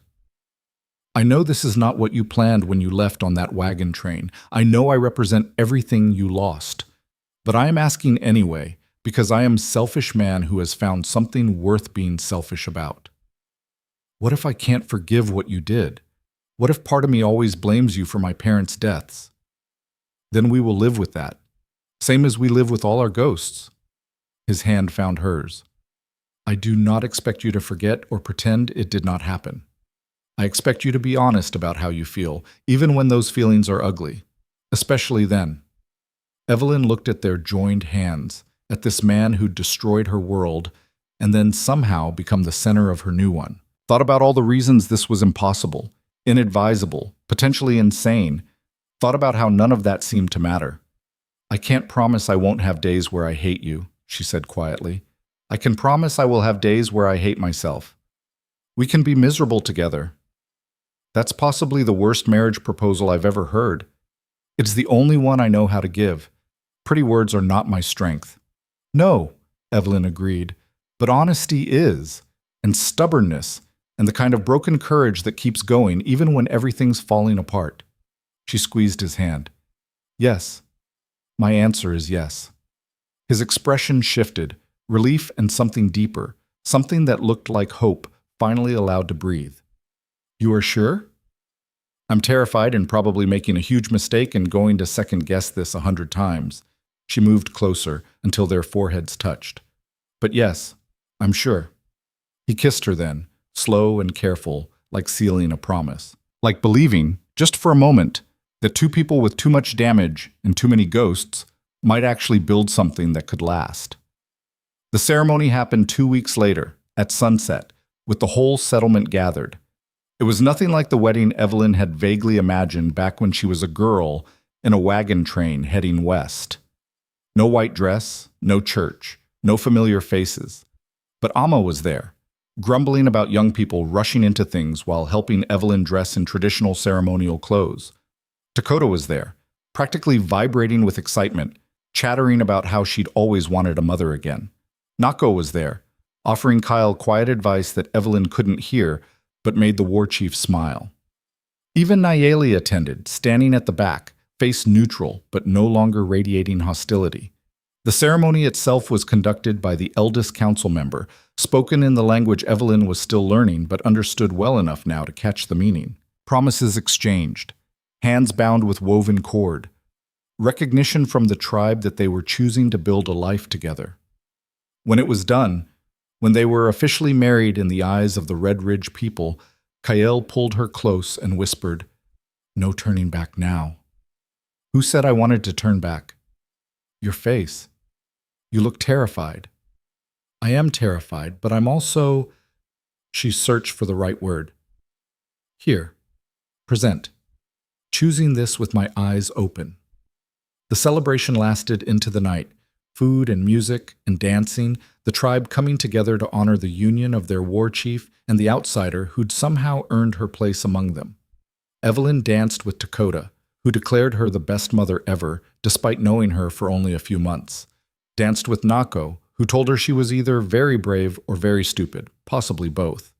Even shared a brief, awkward dance with Nayeli, who said nothing but nodded once before walking away. Later, alone with Kyle in his dwelling, their dwelling now, Evelyn stood at the entrance and looked out at the valley painted silver by moonlight. "Do you think they're watching?" she asked softly. "My parents, your wife, all the people we've lost." Kyle came to stand beside her. "I do not know, but if they are, I hope they understand that we are not forgetting them by choosing to live, that carrying grief does not mean we must be buried by it. My mother would have hated this, hated everything about it." Evelyn's voice caught. "But she also told me to run, told me to survive. Maybe this is what survival looks like when the world you knew is gone." "Your mother sounds like she was a wise woman." She was, stubborn and difficult and absolutely certain she knew best. "I miss her every day." "Good. Missing them means they mattered, means they shaped who you are." He wrapped an arm around her waist, pulled her close. "You carry them with you, same as I carry my brother, my wife, everyone I have lost. We are built from our ghosts, but we do not have to be haunted by them." They stood there for a long time, two people who'd found each other in the wreckage of impossible circumstances. Two people choosing to believe that love could grow in scorched earth, that families could be built from fragments, that the future didn't have to be defined by the worst things that had happened. Samuel visited the following month, as promised. Evelyn introduced him to Dakota, who immediately claimed him as her brother too, and proceeded to show him every inch of the settlement. Watched them run off together, laughing, already forming the kind of easy friendship that children managed effortlessly. "They will be fine," Kyle observed, watching them disappear toward the horse corrals. "I know, it's just strange seeing him happy here, in this place. The place that destroyed our family." "Places do not destroy families. Choices do. Fear does. Hatred does." He took her hand. "But places can also heal, if we let them. If we choose to build instead of burn." The months that followed weren't easy. There were days when Evelyn woke up disoriented, momentarily forgetting where she was, reaching for a life that no longer existed. Days when she saw Kyle and felt rage bubble up from nowhere, remembered what he'd taken from her. Days when being Dakota's mother felt like betraying the memory of her own mother. But there were also days when she woke up next to Kael and felt grateful. Days when she successfully delivered a baby using everything Amma had taught her, earning the mother's tearful thanks. Days when Dakota climbed into her lap and told her secrets, trusting her the way children only trusted people who made them feel safe. The balance shifted slowly. The good days started outnumbering the bad. The valley stopped feeling like a prison and started feeling like the place she'd chosen. Her language improved until she could joke with the other women, argue with Nako about the best way to train horses, tell stories to the children that blended her own culture with theirs. Amma grew frailer as winter approached, her body finally succumbing to time's inevitable demands, but she remained sharp-tongued until the end, teaching Evelyn everything she knew about medicine, about healing, about reading the subtle signs that separated life from death. "You will do well," Amma said one evening, her voice barely above a whisper. "Better than I did, maybe. You have gentleness I never learned. I learned from the best. You learned from bitter old woman who was too stubborn to die quietly." But Amma smiled when she said it. "Promise me something. Anything. Do not waste this life you have built. Do not let guilt or grief make you small. You survived for reason, not because universe is kind, because it is not, but because you are strong enough to carry what surviving demands." Viggy, her hand found Evelyn's surprisingly firm. "Live big. Love hard. Let yourself be happy without permission from ghosts." Amma died 3 days later, in her sleep, peacefully. The entire settlement mourned her. The medicine woman who'd helped more people than anyone could count, who'd been sharp and difficult and utterly irreplaceable. Evelyn took over her duties. Not immediately, not perfectly. She made mistakes, second-guessed herself, occasionally had to ask other healers for help. But she showed up every day, did the work, honored Amma's memory by becoming the kind of healer the old woman had seen potential for. A year after the wedding, during the height of summer, Evelyn discovered she was pregnant. The realization hit her while she was treating a young mother for morning sickness, recognizing the symptoms in herself. She sat there, hand on her own stomach, feeling terror and joy and every complicated emotion in between. That evening, she told Kael, watched his face cycle through shock to wonder to cautious happiness. "You are sure?" "As sure as I can be. All the signs point to it." "And you? How do you feel about this?" Evelyn thought about it, tried to find words for the tangled mess inside her. "Scared, excited, worried I'll be a terrible mother, worried something will go wrong, but also—" She met his eyes. "Also ready, I think, to build this family for real, to create something new instead of just grieving what was lost." Dakota was thrilled when they told her, immediately planning everything from names to what games she'd teach her new sibling. Samuel, visiting that month, was more skeptical. "Does this mean you're staying forever now?" he asked Evelyn during one of their walks. "Like, you can't leave even if you wanted to?" "I could leave. I have that choice. But I'm choosing to stay." "Because of the baby?" "Because of many things. The baby. Kael. Dakota. You being able to visit. This life I've built." She paused. "Does it bother you that I'm making a family here?" Samuel was quiet for a moment. "Sometimes, like I'm losing you again, but also—" He shrugged in that way only kids could, expressing complexity with simple gestures. "Also, you seem happy. Happier than you were on the wagon train. And I like my family at the River Valley too. So maybe it's okay that we both have new families, as long as we still have each other." "Always," Evelyn promised. "No matter what else changes, you're still my brother. That doesn't go away." The pregnancy was difficult. Morning sickness that lasted well into the afternoon, exhaustion that made every task feel monumental. But Evelyn worked through it, supported by the other women who'd been through this before, who offered advice and remedies and the kind of solidarity that transcended cultural differences. Kael hovered, trying to help, mostly just getting in the way. But his concern was touching, his determination to keep her safe almost comical in its intensity. "I am growing a baby, not dying, she told him after he'd tried to prevent her from lifting anything heavier than a teacup. I know, but I also watched my first wife die in childbirth, so forgive me if I am cautious. The reminder sobered her. I'm not her, and I have good healers. I'll be fine. You cannot promise that. No, but I can promise I'll fight, same as I always have. The baby came early, during a spring storm that rattled the valley with thunder and lightning. The labor was long, brutal, the kind of pain that made Evelyn understand why women screamed during childbirth. But the healers who'd trained under Amma knew their work, and Kael stayed beside her the entire time, letting her crush his hand, never flinching. When their daughter finally arrived, tiny and furious and absolutely perfect, Evelyn felt something settle in her chest that had been restless since the wagon train attack. This was what moving forward looked like. Not forgetting the past, but building something new on top of it, creating life instead of just surviving death. They named her Catherine, after Evelyn's mother. A bridge between worlds, between the girl she'd been and the woman she'd become. Dakota was smitten immediately, appointed herself the baby's fierce protector. Samuel, visiting a week later, held his niece with the careful reverence of someone holding something precious and fragile. She looks like you, he observed. Same eyes. You think? Yeah, but also kind of like Mama, around the mouth. Evelyn looked at her daughter and saw it too. Her mother's mouth, her father's stubborn chin, Kael's coloring, her own eyes. A child built from loss and love and the impossible courage of choosing to keep going. The years that followed brought their share of challenges, conflicts with other tribes that required Kael's diplomatic skills to navigate, harsh winters that tested everyone's endurance, the normal struggles of raising children and maintaining a household and trying to be a good healer while also being a good mother and wife. But there were also moments of pure joy.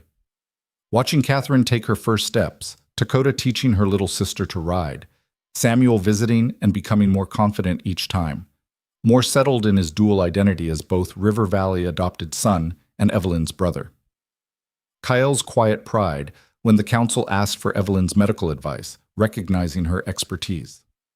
The settlement slowly transforming from the place that had imprisoned her into the place she'd chosen to build her life. 5 years after the wedding, on a summer evening similar to the one where they'd married, Evelyn stood at the valley's edge, watching the sunset. Kael found her there, wrapped an arm around her waist. What are you thinking about? Everything, nothing. How strange life is. How I ended up here of all places, and somehow it worked out. Do you regret it? Ever wish you had run when you had the chance? Evelyn considered the question honestly. Sometimes I wonder what would have happened if I'd tried, where I would have ended up, if I'd survived at all. She leaned into him. But regret? No. This life we've built, it's not what I planned, not what I would have chosen if you'd given me options that night, but it's mine, ours, and that matters. Your mother would be proud of you for surviving, for becoming healer, for raising children in impossible circumstances. I don't know about that, but I hope she'd understand that I didn't betray her memory by loving the man who led the raid that killed her, that I honored it by refusing to let that night destroy me completely. They stood in silence, watching the light fade, the valley settling into evening quiet.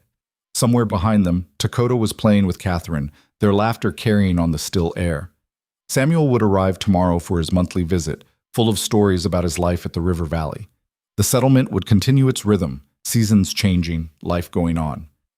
Evelyn had learned that healing wasn't about forgetting or forgiving or any of the clean, simple things people like to imagine. It was about carrying your damage and learning to walk upright anyway.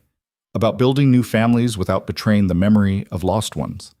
About choosing, every single day, to live instead of just survive. She'd been 17 when her world burned. Now she was 23, standing in a valley that had once been her prison, surrounded by people who'd once been her enemies.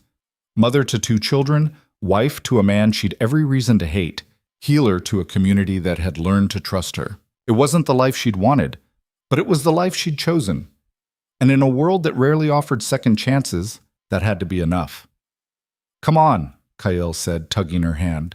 Dakota wants you to settle an argument about whether horses or dogs make better hunting companions. This is apparently a matter of great importance. She's 7. Everything is a matter of great importance. Yes, but you are her mother. So you must settle it. Mother. The word still felt strange sometimes, like wearing someone else's clothes. But it fit better now. Had been worn enough to shape itself to her, to become something that belonged. They walked back toward their dwelling, toward their children, toward the life they'd built from impossible pieces. The sun set behind them, painting the valley in shades of gold. Tomorrow would bring new challenges, new joys, new moments of doubt and certainty. But tonight, Evelyn was home. Not in the place she'd been born, not in the life she'd planned, but in the one she'd fought for, survived for, chosen over and over again. And maybe that was what home had always meant. Not the place that held you, but the one you refused to leave. Not the life you were given, but the one you built from the ruins of everything that tried to break you. The valley had taught her that. Kael had taught her that. Amma, in her blunt wisdom, had taught her that. Some wounds never fully healed, some losses never stopped hurting. But if you were stubborn enough, brave enough, foolish enough to keep going anyway, you might just find that life had plans you couldn't imagine. That the worst thing that ever happened to you might also, impossibly, lead you somewhere worth being. Evelyn Carter, now Evelyn of the Red Ridge people, had learned that lesson the hard way. But she'd learned it completely, and that made all the difference.